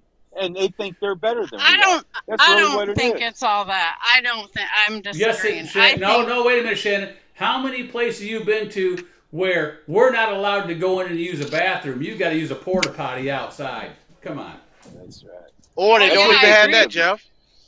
They don't what even it have is. that. I know Biden put a law out that all places supposed to provide us facility, right? Remember that? Yeah. They don't concede to that. They don't care. Oh, sorry. Yeah. No, No, they give facilities. you a porta potty. They give you a porta potty at minus 30 degrees. Yeah, that's what they think of you. Yeah. No, Shannon, they right. The Some toilet of paper's these got places ice don't on it. respect us. They don't care about us, Shannon. I went to a place just today to get loaded. They could care less. Dude was like, oh, man, I'll get to you when I get to you, man. I'm the only one in here, man. I'm like, oh, really? Just Well, no, disrespect us. Hey, just wait out there till I come get you. That's what I was getting at. Like they don't get paid enough to give a crap. Like they're making their hourly wage, which is probably like, $15 to $17 to $18 an hour. That's another Like thing. they're we talk not trying about. to hurry up. Carriers, drivers should not be responsible to pay lumpers one dime. That should all be No. handled through the brokers, the shippers and receivers. We should be able to pull up there, unload, and leave. We should not have to worry about writing com checks, EFS checks, or whatever. We should Or not. them counting the damn product, Jeff. I mean, so they're going to pull it off, right? The lumpers pull it off, and then the union worker that works inside, then he checks it in. But no. Once it's off my truck, I should be able to bounce. Why do I got to wait 4 hours for this union guy to walk around with a clipboard and check it in? Because here's the deal. I don't have any more freight for you. Whatever you pulled off, that's it. I don't have like a little secret compartment Right. with anything that's short. Like, see ya. And if you want to send this crap back, listen, call your customer. That ain't got nothing to do with me. Y'all work it out. I mean, we Right. waste so much time because of their and listen, these companies have created the lumper services as a shell company because that lumper service is paying a premium to be inside that food warehouse. So now, and think about the revenue that's on the trailer, like we talked earlier with food product. So they're making money what's in your trailer, plus they're making money on that lumper company, paying them a fee to be there each month and every year. It's a racket. and it's probably used for tax advantages or who knows what. The bottom line is they're making plenty of money, and to screw us for 4, 5, 6 hours, that's insanity. It literally is Yeah. insanity. It Yeah, my is, it blood is, pressure Dean. goes up. Especially when the pallets are fully, Oh, fully wrapped and everything. You can easily count that pallet. Come on, dog. They say they got to exactly. down stack the pallet and do all of that crap. No, y'all don't. That's a No, bunch y'all of don't. I stuff, work for man. capstones, Exactly. Dean. I done capstone before trucking. I know what you do. You don't have to do Oh, all you that did. crap. Yeah, Oh, wow. Yeah, and see, man, yeah. look at It, and it's a Jeff hustle. will attest to this. Well, it is, but see, you know what, man? Here's the thing. Back in the '90s, the way we used to get lumpers is I would pull up to Yeah. the food warehouse. They would be outside, lined up on the street. Jeff, you know this. They would jump on my Right. running boards. Yeah. 50 You pull in bucks. Myers and Lansing, come around the corner, To get what and they to jump get to up on unload your y'all running trucks, boards and Jeff? say, That's how "Hey, they you did need a it. lumper? You need a lumper?" You say, "Yeah, get on in." They jump in your passenger seat. Wow. You drive on in. Yeah, some companies had a policy, man. They would say, well, he's got to be in your truck to get him through the gate. So you would clean the stuff off your seat. All right, man, jump in. But here's the kicker. They will pay the lumper guy off the street more money, right, Jeff, than they would Yep. pay the driver to unload it. So Shannon, a lot guess who used to wants this do- color? Hey, Oh, guess who wants this color? Charity. You knew Yeah. But yeah, so we used to just say we were lumpers because we would get paid more money to unload the product if we said we were a lumper. Right. Because they're not going to pay the driver but $75 if you're lucky. This is a long time ago. A long time. I mean, I unloaded a lot of trailers full of meat. I wanted that $150, but I was young, but I mean, good Lord, that was a lot of work. Floor loading. Right. Woo, that IBP meat, man, that was something serious. I used to haul the swinging meat. Yeah, well, that's Yeah. some crazy stuff too. But you remember you gotta watch going yourself to the go around corners with IBP? that stuff. Well, right. Remember going to IBP and XL, you would go to those facilities and they would say, go to the truck stop. Well, you go to the truck stop, and KB, this is how bad it used to be. You'd go to the truck stop in the 90s if you were hauling meat, and you would go to the truck stop. They had this little TV that was hooked up to the shipping office. Remember what, like XL or whatever? And you would literally wait. I waited 3 days for a load.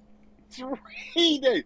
Kept going in the truck stop, looking at the little monitor. It wasn't a TV. It was like a little black and white monitor. Man, that was... Oh. We used to pick up potatoes and stuff out in Colorado, and we'd be out in the field. They said, "Oh, we'll get to you tomorrow." They'd all go home. We're stuck out in the field, and we'd open up cans and cook them on our turbo. Right, I remember that. Yeah. You strap it to your turbo, and if you had like the old Coleman cookware, right, where you fold over the tin, throw some chicken in there and some vegetables, close it, and when you smell it in your vents, you know it was done. You just cook it on top of the turbo with a couple of coat hangers. I remember going up to California, like Salinas. Remember when you picked up produce, you pull right out to the fields? Yeah. And, they were always worried about the reefer, seizing up because you had the doors open, but they wanted the reefer on. But it'd be on for hours. So you would have to keep getting out there, open the door, and they'd get so mad, right? Closing the doors. But literally out in the field, we didn't have all those cold storage places that they do now. We went right out to the damn field, Right. You sat out there until they got it picked. Yeah. Yeah. Oh, yeah. It was a mess. Hours. Or you go down to Florida when the watermelon season, right? And you'd get the watermelons. The guy say, "How many you want free?" You throw 5, 8, or 10 in there. How many friends you got at home? Yeah. We used to remember going into Chicago at Wrigley at the gum place, and they used to give you those cases of gum. Yeah. I mean, like all the time. I think it was Wrigley or so. I can't remember, but I'm pretty sure it was Wrigley. But they would give you cases of gum all the time. Yeah. Now you're lucky if you get a kick in the ass. Now they're not giving you anything free. Well, Ginger Mills will still give you some like chips and stuff over there in Chicago. Yeah. Hostess too. Hostess will give you some of that stuff if that's your And the water thing. company up here, up It's north, swimsuit season, man. I right? can't eat it. Where? Shannon knows the water company in Michigan, up north up here. Oh, wow.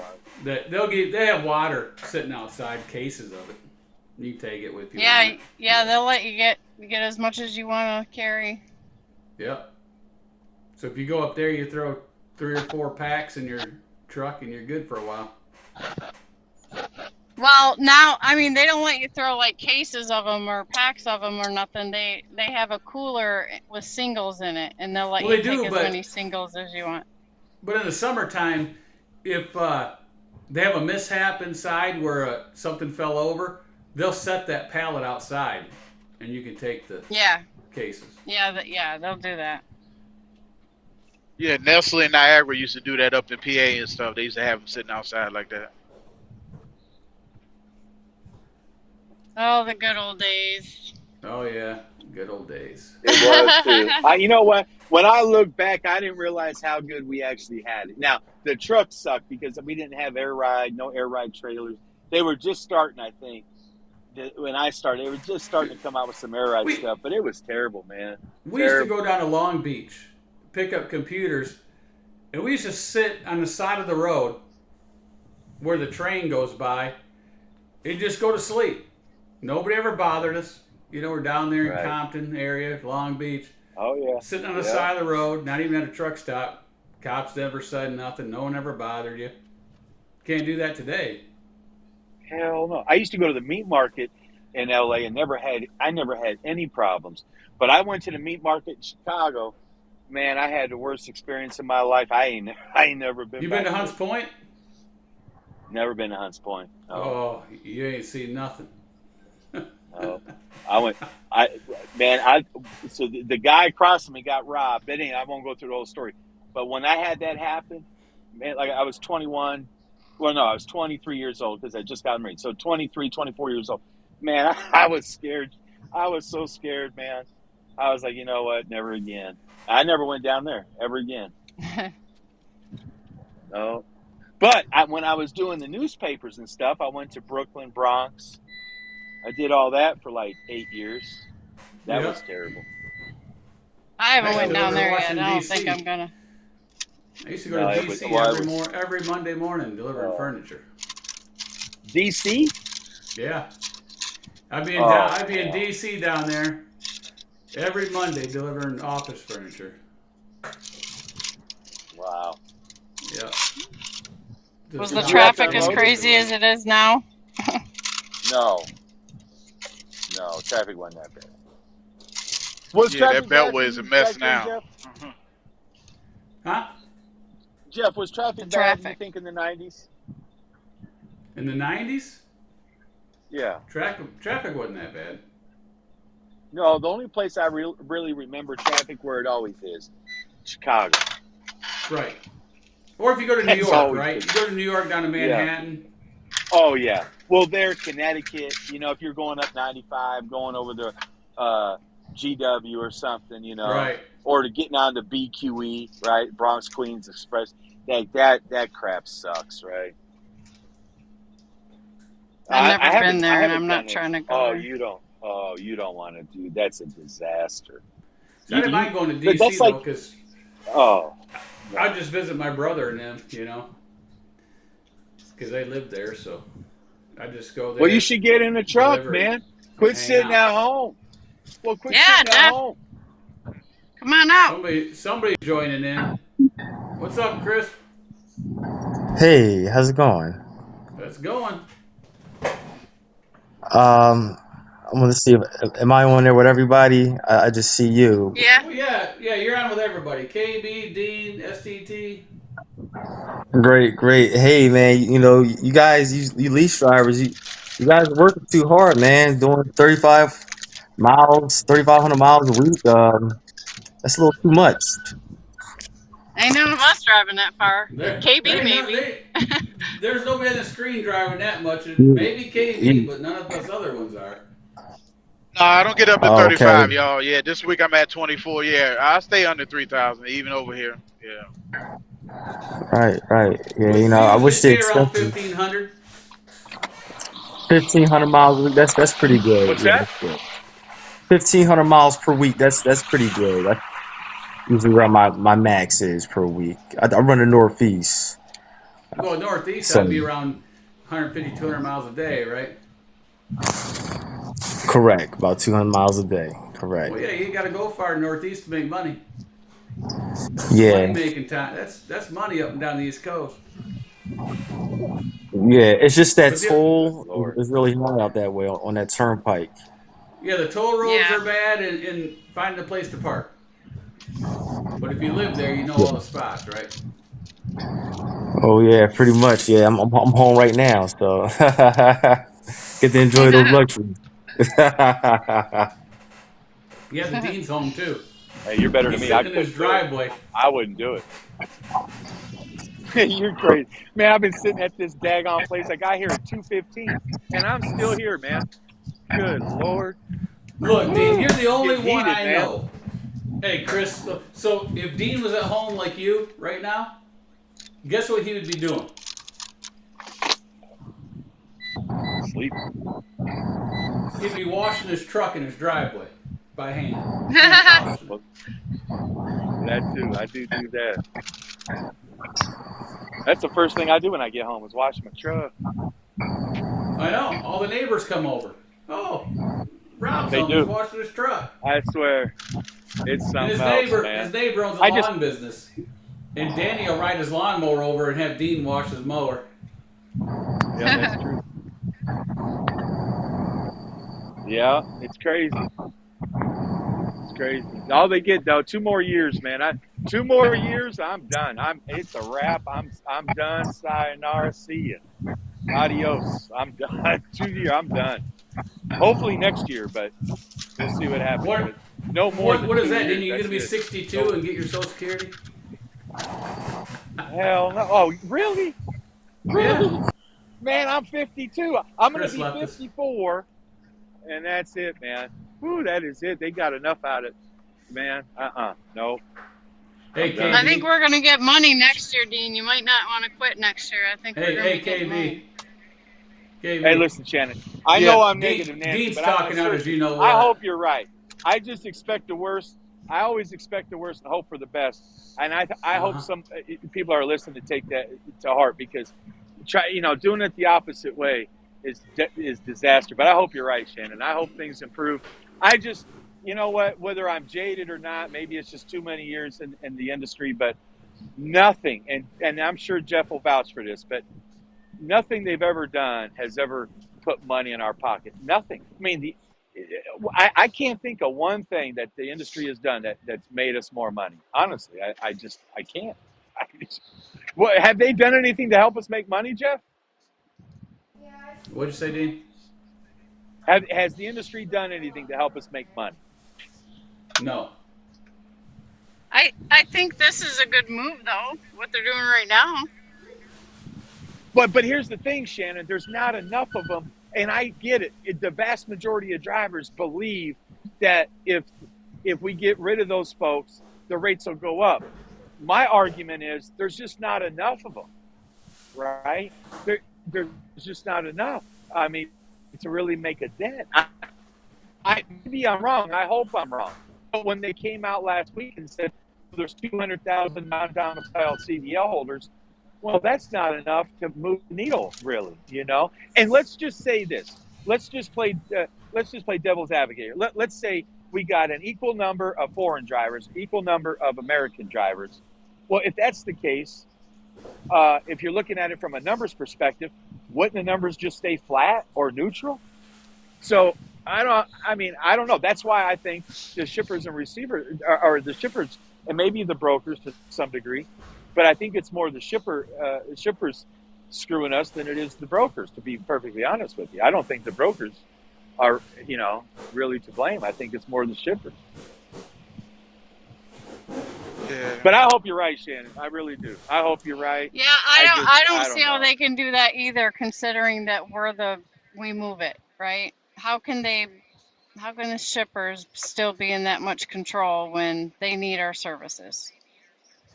Because they think we need them, and that's what And I don't know.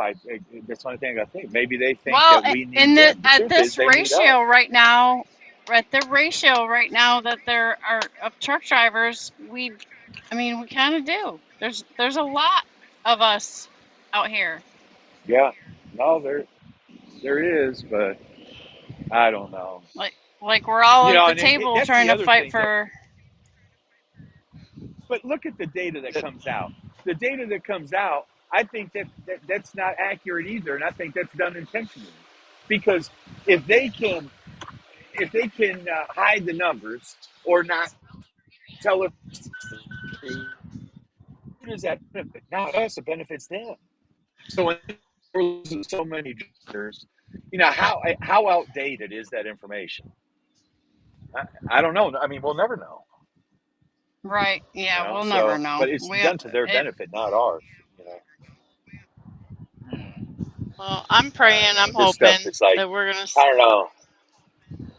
Yeah, Like I'm right moving there I with you, trains wanna all Shannon. see But over. the I just still day. We think all it's need just it. too overly saturated, not enough volume right now. People not spending, and there's just a lot going on with the economy right now. You know what I mean? So, but I pray we see a change in it. I really do too. Yeah. At least for a little while till Well, I can KB, pay you off bring all up a my good point. equipment. Well, KB brings up a good point, though. So the economy, in my opinion, if you want to know the status or of the economy, just ask a truck driver, because this is where the rubber meets the road. But if we look at just the volume, and I know that people say volume hasn't changed, this and that, but to me, volume has changed, or the areas that there's freight has changed. I guess that's a better way of looking at it. But the bottom line is this, and the reason I don't think we're going to see an impact on rates is because, number one, Americans are broke. Credit card debt's through the roof. And if people aren't And ordering, AI is taking because over and if people we are look at losing what their happened in jobs. COVID, right, that's Yeah, another some of thing these too. jobs are But being when we depleted had by it good, AI, and everybody was the ordering. labor force is down. They even said that the other day. Yes. The labor force is so down, they're not paying the wages, so you can't live. You got two income families struggling. People making six figures struggling now. It's Yep. crazy out here. No, I mean, pretty soon we're all eating sardines, man. Yeah. That's the way it is. We'll be It's, pitching tents, man. It'd be like I we, say, everybody's I gonna try go to to the stay Marines, optimistic, man. Dean, but I think it's gonna get worse before it get better, man. I don't like to look at things like that. But I'm just saying, it's just gonna get worse before it get better. You know. Yeah. But like I said, we just got to try to maneuver and navigate this storm the best we can. Navigate this thing we call life, man. Try to do the best we can with what we got out here. That's what I look at it. You know what I mean? Yeah. I'm just gonna keep buying trucks. You go ahead, Jeff. There you go, Jeff. Buy some more Yep. I trucks. need you got people needing ready to jump into them. I ain't gonna lie to you, Yeah, man. I'm gonna The go way buy you're more breaking it trucks. down, man, you making a good program, man. That's very, very good, because I ain't gonna lie, I had a bad taste in my mouth about the lease and all that, but Shannon know. But I'm looking at what y'all got going over there, man, and that's really good, man. And that'll help a driver succeed, not to tear a driver down like they're trying to get rid of these leases and leases like I'm that. gonna You know try what to I mean? get some more 250,000 mile trucks. I think it's Awesome, great because of awesome. the warranty. Yeah, It comes with a two-year warranty. Can't beat yeah, it. Because yeah, if I do yeah. 250 to 4.25, somewhere in there, right? Those mile trucks, and do a 2 or 3 year lease on them, whatever the driver wants, and they have a warranty. We can price those to be cost effective, to where that driver should be able to make money in any environment. That's the key right there. But yeah, that's the key. That we can be able to survive in any market, any environment. That's the key. Yeah. That is the key. And still be able to pay it off Right. in a Yeah. reasonable period. Yeah. Because I pray to God. That's all I wish I would have had. Shannon, that's why I wish I had a truck that would have lasted me long enough to succeed and make some money, you know what I mean, to get a hold of flow. But just, man, with the maintenance and truck going down every other week, man, you just can't make it like that. Yeah. Yeah, KB Yeah. got smashed down by his truck. Yeah, two of them, Shannon. You know, twice, two of them. So yeah. Well, the warranty is key Yeah. because we have one truck that right now is, I believe, is over $100,000 in repairs, Mm. and it's pretty much all And warranty work. Yeah, the warranty covered it though. That's the It's man. not my That's what's trucks. up. Yeah. It's not neither one of my trucks, but it's one that's yeah. So the warranty saved the day. Well, the other one's It was at there. close to 40. Wow. My road truck hasn't has been good. I haven't really had to have too much done on it, so I can say that. I got a good one. Yeah. Well, the thing of it is, you That's gotta, good, Shannon. Yeah. like, those ones are the same color, so I will never buy another one of that color because I know what company they came from. Yeah. So, but see, there's a good and bad to that, right? People say, well, you know, they were down for 2 days or 3 days for the repair. But here's the thing: in the 2 years, you want that truck to break, and you want it to break bad, because then, when it's out of warranty, it's going to run 3 or 4 years without that problem. Well, yeah, because then it's got everything fixed. You got the brand new. major issue taken care Well, of. look at the one truck. The motor went. Yeah. They fixed it. It's like almost 50 grand for them to do that motor. And the transmission. Didn't they do the transmission too? Yeah, they did transmission too. All under warranty. Yeah, she's sitting in a brand new powertrain motor. Pretty much. now. Yeah, pretty much a brand new. And they did the air conditioning, so it's a brand new powertrain. That was money well spent right there. You got a good deal on that Yeah. new truck. Yeah. Now she got a truck that'll go, you know, 800,000-900,000 now. Yeah. Yeah. Dean's sitting in a truck that's, you know, 3 years old. That's got 50,000 miles on it because that's all he does is sit there like that. That's because he's arguing about the rates. His truck wait a ain't minute. gonna run unless he gets that golden rate. Wait, we got LVC chiming in. This channel has been certified English speaking approved. Hey, LVC. LVC, I need to send you some money to get me some In-N-Out shirts. Like In-N-Out Burger? Yeah. Oh. Yeah, he's my California connection.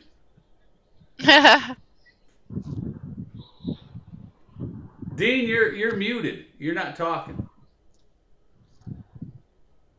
No, you're talking to yourself, bro. Oh, was he trying to say something? Here, he muted himself. Here, I'm going to try to unmute him. Are you unmuted now? I can't unmute you. No. Guest has muted themselves. Dean muted himself. Now, technology. He doesn't know what he's doing. He's going to be pecking at the screen. Look at him pecking. Mm-hmm. Yeah, he's too busy flicking his camera on and off. I ain't buying no more trucks until the 2 I got are paid off, which will be shortly. I ain't gonna buy no more. I might buy another one after that, but I'm gonna just Look, LBC's getting smart. See what he says? They have an online store. I was He's like, trying to "Do it get a free yourself." T-shirt. You know? He's like, do it yourself, Jeff. Yeah, get your Order it up. own. I'm not Can you hear sending me? you one. All right. You got me? Can you hear me? Sure, we got you Yeah. now. Man, it took me like 10 minutes to figure that crap out, bro. You gotta be talking on the replay now. phonics.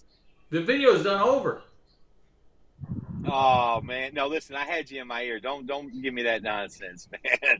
Listen, DT. listen. Oh, man, get out of here! Get out of here, man. DT. Hey, Shannon, you know what DT means? I Let's forgot. see if she He knows, told me Jeff. one time. Oh, no. She doesn't know, Jeff. She doesn't know. You gotta let her know what DT means, man.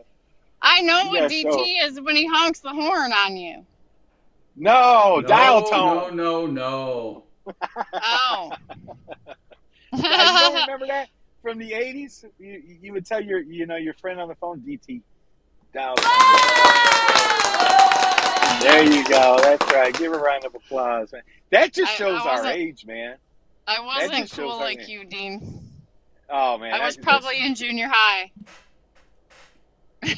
Oh shit, she's saying I'm older than dirt. You are.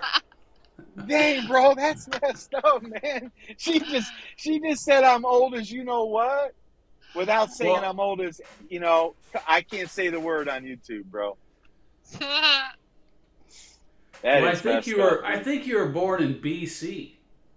I was, man. I was. That's right. Yeah, my gel, man. That's kind of like when you rub dirt together. You know what I used to do in the rains when I ran out of shape, mainly in the field. But I would take dirt and water and put it on my face, and that's how I'd shave. If I didn't have any shaving cream, it's better than dry shaving. Dry shaving's It's better the worst. than. It's now natural. All natural shaving. I guess that. Hey, all natural, Jeff. All natural. Yeah. That's how you got that Let's baby do it. face of yours, huh? That's how you got that baby face. Is that skincare, that all natural I don't. skincare. Well, I don't. I'll listen. I don't know if that's a compliment, but I'll take it as a compliment, Shannon.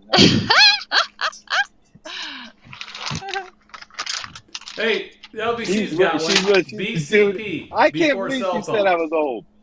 Hey, Dean. LBC's Yeah, got you. Look. yeah. BCP. Yeah, that's right. BCP before cell phone. Before What's that? cell phone. Oh, well, yeah, that's right. That's true. Yeah. Fahim in the chat says, "Why don't you want to buy the 3 truck?" You should buy I my don't know. truck. What? Yeah, three you should truck? buy my truck, Jeff. If you want to buy a truck, buy mine. Come on, man. I'll give you 35,000 for it. You're a man. Seriously, we need a drug will. testing, bro. Something will. ain't right. I'll write you a check today for it. How much you need for that truck, Dean? How much you need for it? So I'll do the truck and trailer 120. Truck and Why don't trailer you- for why 65, and you autograph it. How much? 65, and you autograph it. Hey, listen. If I'll put the Dean on. Hey, have you seen that girl on YouTube where she does that? She takes that grinder and signs her name. She's like real famous. Have you seen that's that? what you're gonna do. Dude, I will get her to put the Dean on my truck, but I'll say I did it. We'll make it 150. Now look. No, man, that's a hell of a deal, man. I said 65. You don't both. even need a calculator. No, you don't even need a calculator for that, brother.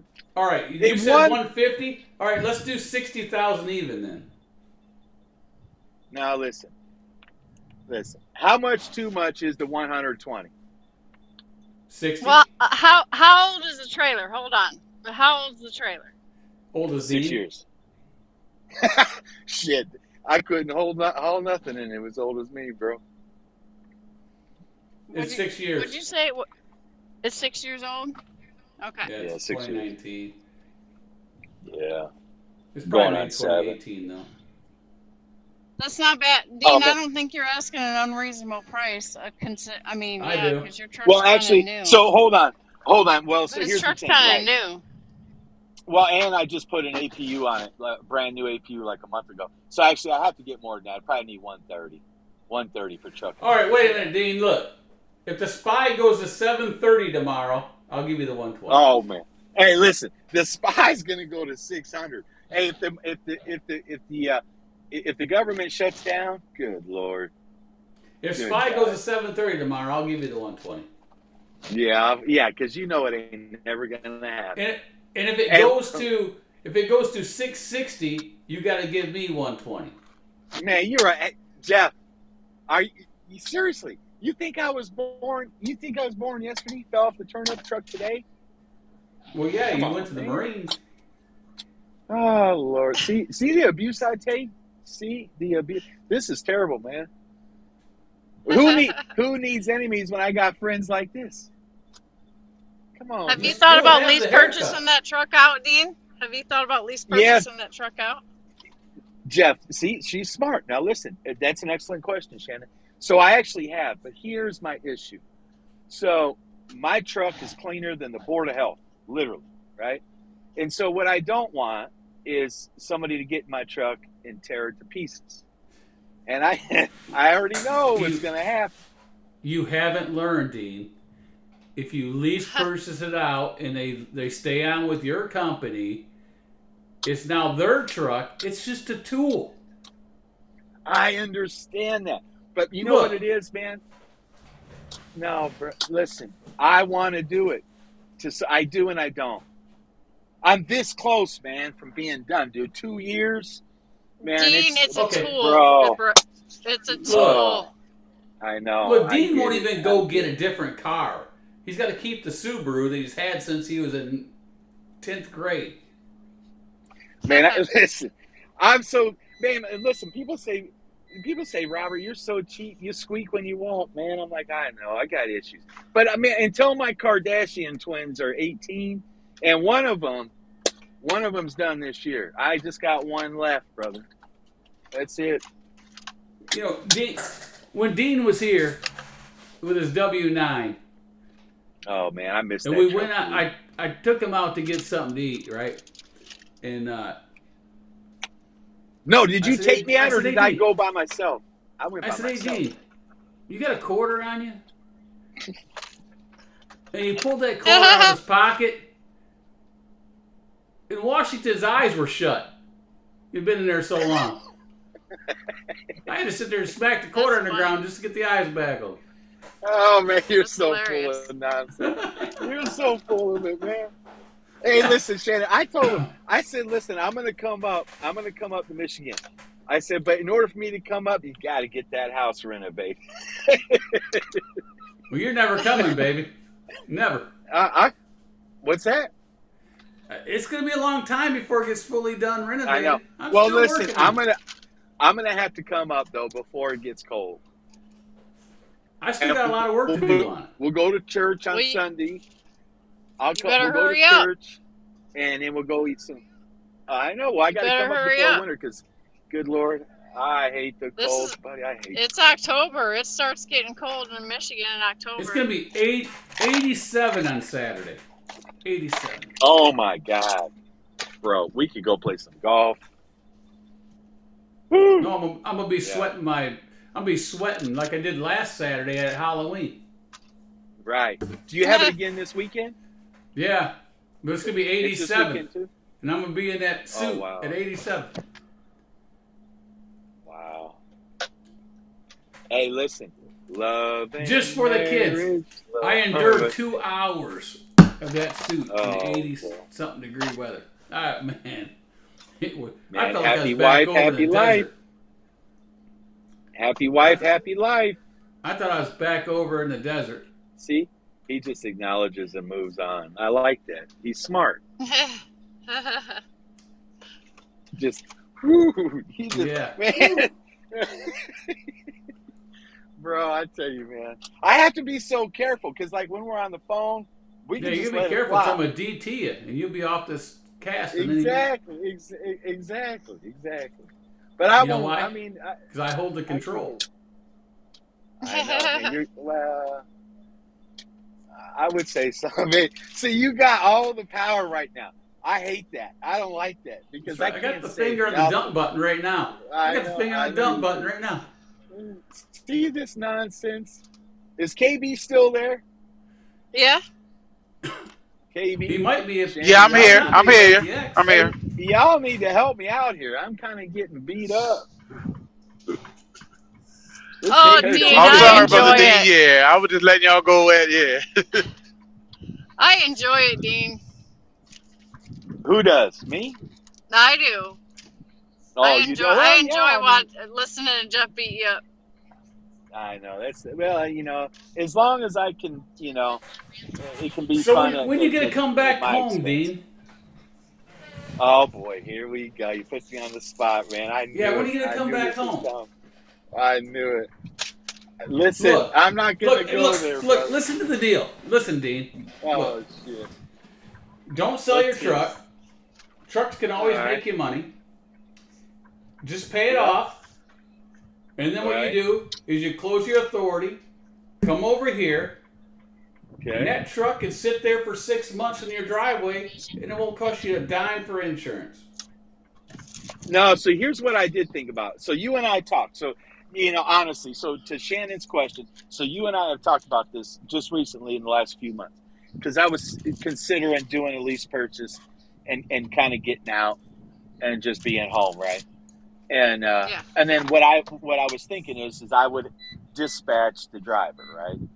And listen, if you know the Dean, I will get you some good rates. I promise you that. I'm not saying I'm the best, but I'm pretty good.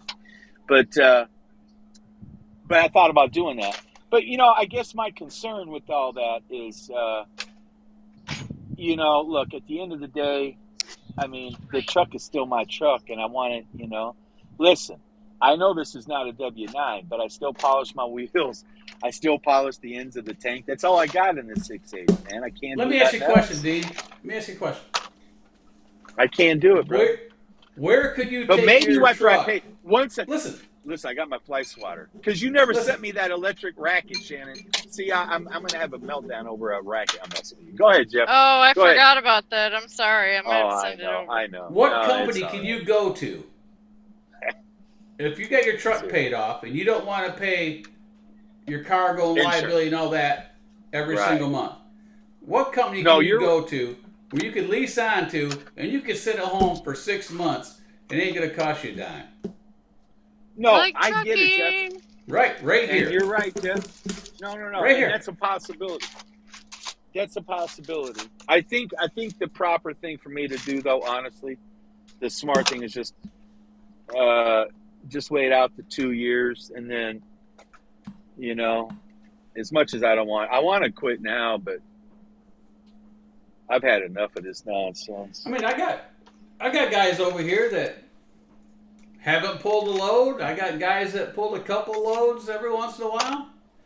And when they come know. out and they pull those loads, they're not in the hole. Right? No. I mean, and I might, man, once I get it paid off and I'm not doing nothing, and I don't know. I may. See, if you go, I don't know if what you go to I'm gonna do. Landstar, They might do Snyder, Jay, any of them, and you I'm gonna take play a lot of off golf. is what I'm gonna a do. month, and you go back out and run, you're going to have a bill to pay, I know. right? I know. If you have your own trailer over here, and your own truck, and you pay your own insurance and everything, there's no bill. No. Well, no, and listen, I think honestly, and you and I again, we talk a lot about a lot of stuff, right? But listen, if somebody wants to get into the business as an owner operator, I think honestly, I don't see how you could go wrong with working at light trucking. It's a great, I don't want to say entry level because maybe I'm discounting the value. I don't want to sound like I'm discounting the value, right? of No, light we don't trucking. want no entry level people. But no. But here's the thing: somebody that is You gotta have a coming from a business company mindset. driver.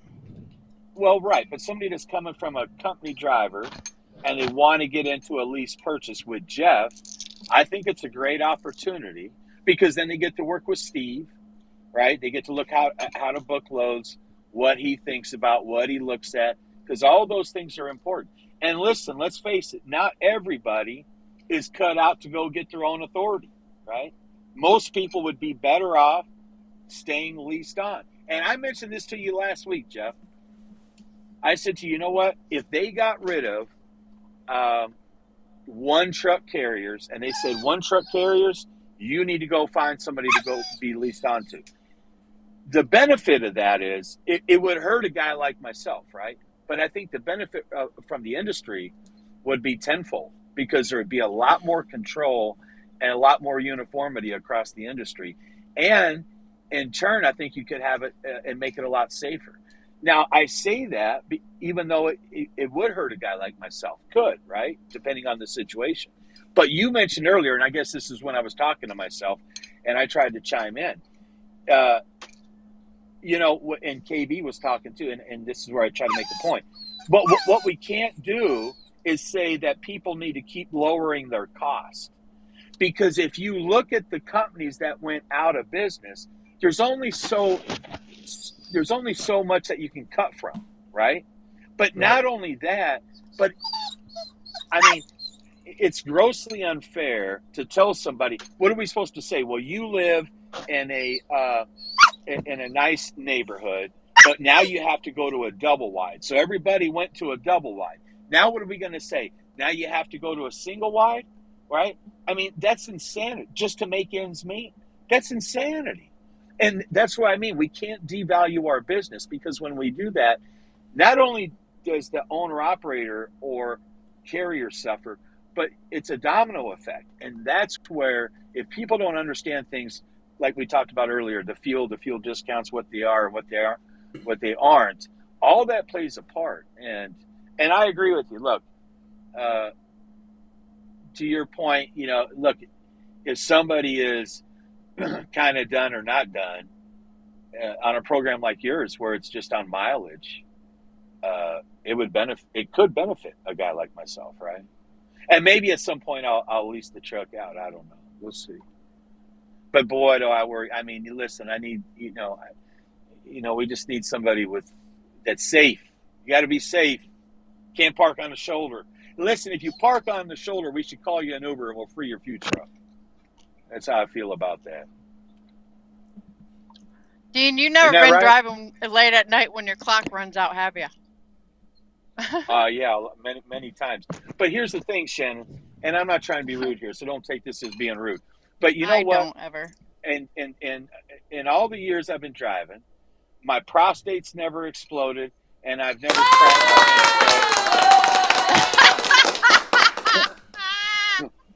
I've always managed to make it to an exit ramp. Jeff knew what was coming, because I've told him this 1,000 times. But it drives me nuts. People are parked on the shoulder, and we see it's on, CDO Life and Transport Topics. People are dying every week because a big truck is parked on the shoulder.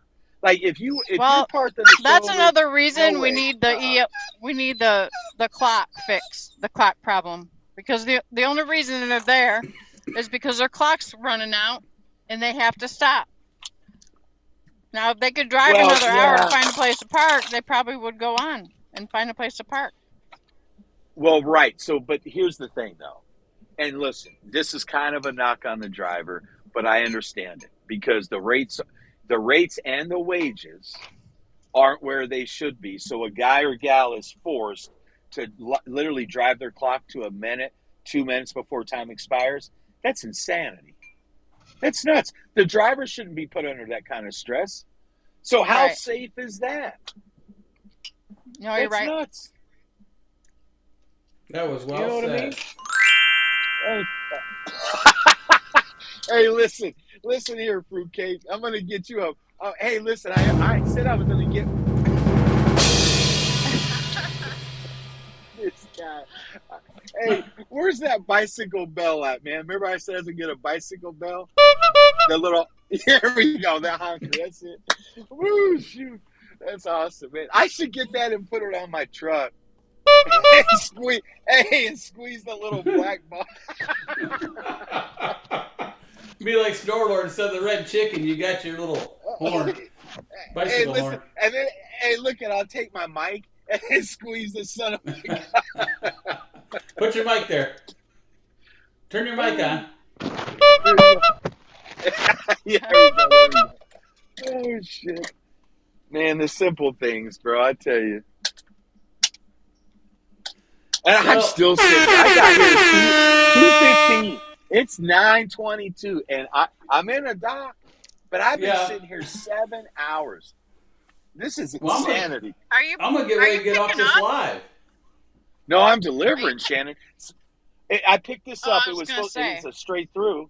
Yeah, it was a straight through. I picked it up in Kansas City. was 140-mile load, and it said that's how deliver they straight get you, through. So though. I, yeah, Yeah. and now I've been here for 7. I'm like, oh, never. And I've been here before, You know, and I've always been in and out. I can't believe this. I was don't going to come do a back here. 30-minute live. 30 minutes. Jeff, before you go, will you please tell the 30 people that are in here when you are planning the next whiteboard session so they can pay attention to look out for it? Some people are Hey, very listen, he interested can't. in that. He's older than dirt, Shannon. He can't plan for 2 days from now. Look at him. He see the marbles spinning? They need grease. I see the hair falling. You know Bro, what's don't coming, even get me don't you, started. Dean? You know what's coming. Hey, listen, you've been so slow lately, man. See, I got to get it out, Shannon, because he's getting ready to hit the button. I can feel it. Yeah, he's gonna. He's getting all happy. He's getting all happy. And then he's going to call me. Hey, Dean, I had to do it, Dean. I had to. Well, you see who just got off here before I did the DT. Who? We're going to DT KB right now. Oh, hell, the new guy's he's getting 86, bro. It's just me and you, Dean, now. Oh, shit. So everybody got up, huh? They want to see me go down in flames, bro. Hey, listen, man. Seriously, I have been here since 2:15, dude. I haven't had a situation like this in a couple of years, man. Like, I don't book late. This fire, this boils my blood, dude. Good Lord. I hope they don't stroke me out tonight. All right, Dean. Yeah, it's terrible. I think we're going to end this. Hey, listen. It's Yeah. 10:30. Let me ask you this. Bro, it is so late for you. I mean, what are you doing? DT. See, that's how it works. You just DT him, and away he goes. All right, so we'll see y'all later. Until next time.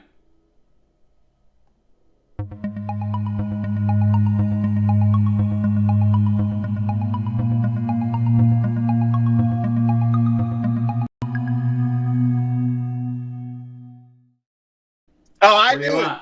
I knew it. What do you want, man? I knew it. We were playing the end of the music, and now you're back. Oh, man. And we still got 29 people up in there. That's wild, dude. Hey, listen, did you notice two more people came in after you DT'd me? What is that all about, bro? Shoot, man. Hey, listen, I need somebody to phone a friend for me. Call this receiver. Phone a friend and get me the hell out of this damn place. Hey, listen, that guy in that door, get him out of there. You don't know who you're messing with. This is the dean. Get me out of here. I don't know how we managed to make it this many years, brother. I don't know. I remember sitting there almost like a whole day at a dock before. Oh, my God. Dude. That stuff man. Like, I'm okay with 2 hours. Like, I don't even like 2 hours, but I like 15, 20 minutes. Get me the hell out of here. And I don't understand it. Like, I backed in this dock 2 hours. Let's see. It was about 8 o'clock. I'll And get you out of here. You ready? They put on the red light. Oh, wait a minute. Oh, my God. Well, listen, man, you got to get to bed. Here, have some of these. Let me see what is that? Cashews. That looks like dog treats. Are those dog treats? What is that? Cashews. Oh, cash. I can't see, bro. Yeah, they need to up. I just got these binoculars, and I don't know. Maybe I need some stronger ones. Well, we're going to have to get out of here. It's getting late. I know. Hey, man, that office is looking good. You know what? DT. Did it to him again. He might call in. We'll try to do this one more time.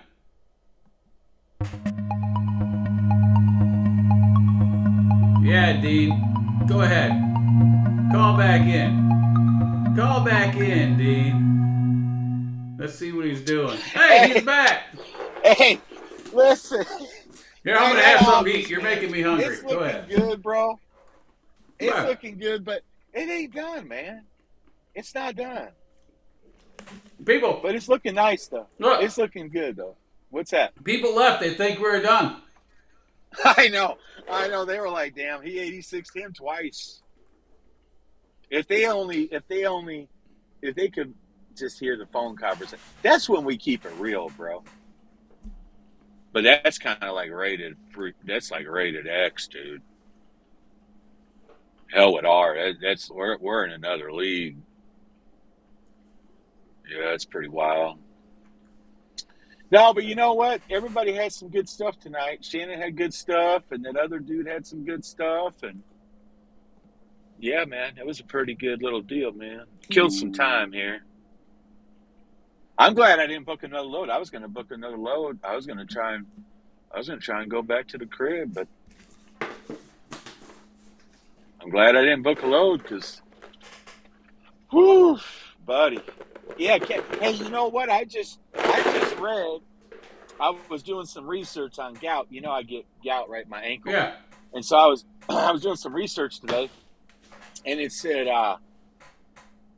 eat almonds and nuts, right? But look at this, man.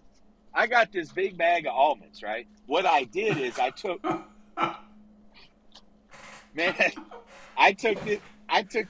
hey, look, I'll tell you. Did you the have trick. pepper in there? Did you throw some pepper in there? No.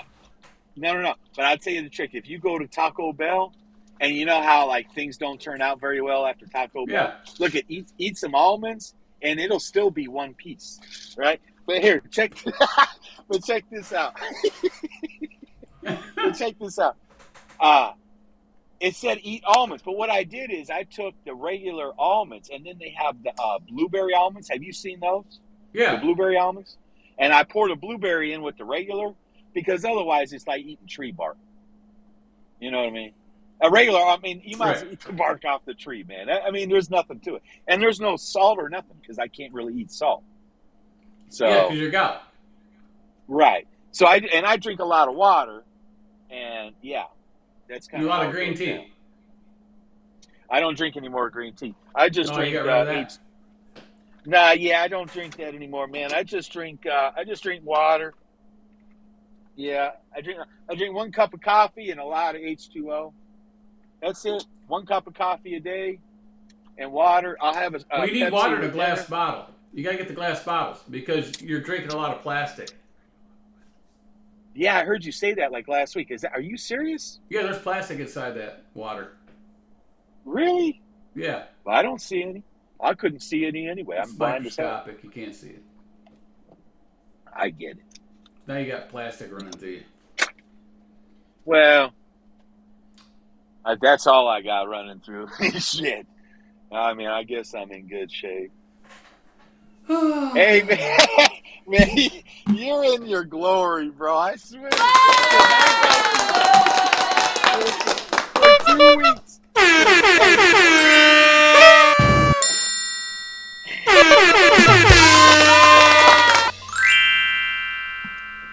Man, for 2 weeks straight, when we were talking, for 2 weeks, I'm like, man, you slow MF. No, you're And 1 for 14. Let's get it straight. No, you're 1 for 14. No, That's it. no. You just 1. started getting me the 1. last couple days. And I No, felt 1 for bad 14. I felt bad for you. Oh, yeah, sure you did. Yeah. I was like, look at the names you called this. me. Look at the names you called me. Let me replay all those times you called me on the phone. And let's talk about all the bad stock picks you gave me. Yeah. No, I gave you some good ones, bro. Yeah. Let's talk about them. Let's talk about TTWO. Let's talk about Grand Theft Auto. Okay. Let's talk about some video game stocks. Well, listen, TTWO, that is going to be good, but, you know, they had some other things. When's it going to be But good, Dean? 2030? Look at, I got Intel for you. I got Carvana. You didn't get Intel. What was the other? Oh, AVGO, AMD. Mm-hmm. Uh, Yeah. Sure you Come did. on. Man, if we're going to preach it, we got to preach it accurately. And if you would have had those, your truck would be paid off. Hey, no, but listen, what about the ones you gave me? ACPX that just did a reverse split. We both lost our ass. We did. We got destroyed. Right? I got a good one. No. Oh, Let's talk about what's that one that you told that just split like Fubo or Mullen. Mullen. Reverse split 500 times. Hey, hey, did you see they just merged with another company? But what was the one that you just told me about in August? Remember, Fubo TV, and you're like, oh no, it's gonna go up, man. I put I sold mine. Oh my, bro, you know how I sold it when I was lost up money. that thing? But you didn't sell Dude. it, did you? No, because I tripled down. You're not supposed to triple down. Man, I lost my. Oh my god! You know the one I made out on recently was Intel, and I bought the call. Look, wait a minute. And it went up $6. I told you to buy $6. Intel. You know what you told me? Here's what you told me. You said that thing moves like a turtle. That's boring. It does. I'm not gonna buy it. But you know what? It's terrible. The first time you did, and you're like, dude, I couldn't believe it. I opened it up and I was up 300 today. Now you're into it. Yeah. Yeah, but it's still, look, you got to buy, so you got to spend a lot of money. And if you buy it for, let's say, a month out, you can make some coin, but it's going to take some time. I mean, that thing, it's a turtle. But here's the thing. Did you see the guy that I sent you, Ron Walker, his video? Dude. What's Ron saying? It may crash tomorrow. It may. But it also, they say it could go bullish for 2 days. He said you got a 2-day bullish candle. No, it depends on the government shutdown or not. Exactly. Right. That's what because I was looking at it today and I was going to do something because you and I were talking on the phone and I told you, I said, I don't know, man, there's too much uncertainty because if the government shuts down, that thing's going to, thing is going to. Buy way out of the money puts and way out of the money calls. And you got covered both ways. Yeah, both ways. Just yeah. Yeah, I mean, you're just betting against yourself, really. You know what I'm saying? Right. But hell with it. I mean, we do it every day, man, with these brokers. You know what I'm saying? Yeah. No, it's going to get really interesting because, they passed this law with all this non-domicile stuff. But what about these click and goes like I brought up tonight? Like, how is Uber and all these people going to handle all that? Maybe they don't care. But at some point, they're going to have to start caring, Because what it's going to take, though, one broker is going to have to get sued out the wazoo. And then that's when you're going to see some real reform. Until then. Yep, that's right. Until they're held responsible. Yep. Yep. And it's like I said, though, when I did that little short video on my channel, and I said, look, if you see something, say something. The worst thing they can do is say, listen, driver, get out of here. But now it's a law. I mean, what are they going to throw you out? I mean, they could, but I mean, I don't know, man. I would handle it. If I said something and somebody tossed me, there's a way to handle that, right? But because you can't do that. That's against the law. Well, but I just think I'm handling my butt right out of here. Hey, listen, it's because you're old. Hey, Shannon said I was older. She said she was in, what'd she say? I was in middle school. I mean, she said it basically. You was in middle school and you were driving truck. Yeah, when I was driving. She basically said I was old as F. Oh, my God. And I was like, what in the world? I don't know, bro. I don't know. It sucks, brother. Maybe I need to get a new skin cream. I'm going to go full-blown metrosexual, brother. Oh, my gosh. I know. This is out of hand. All right, man. I know it's late. Text messages. Hold on. Oh, anything important? Did we hit the lottery, bro?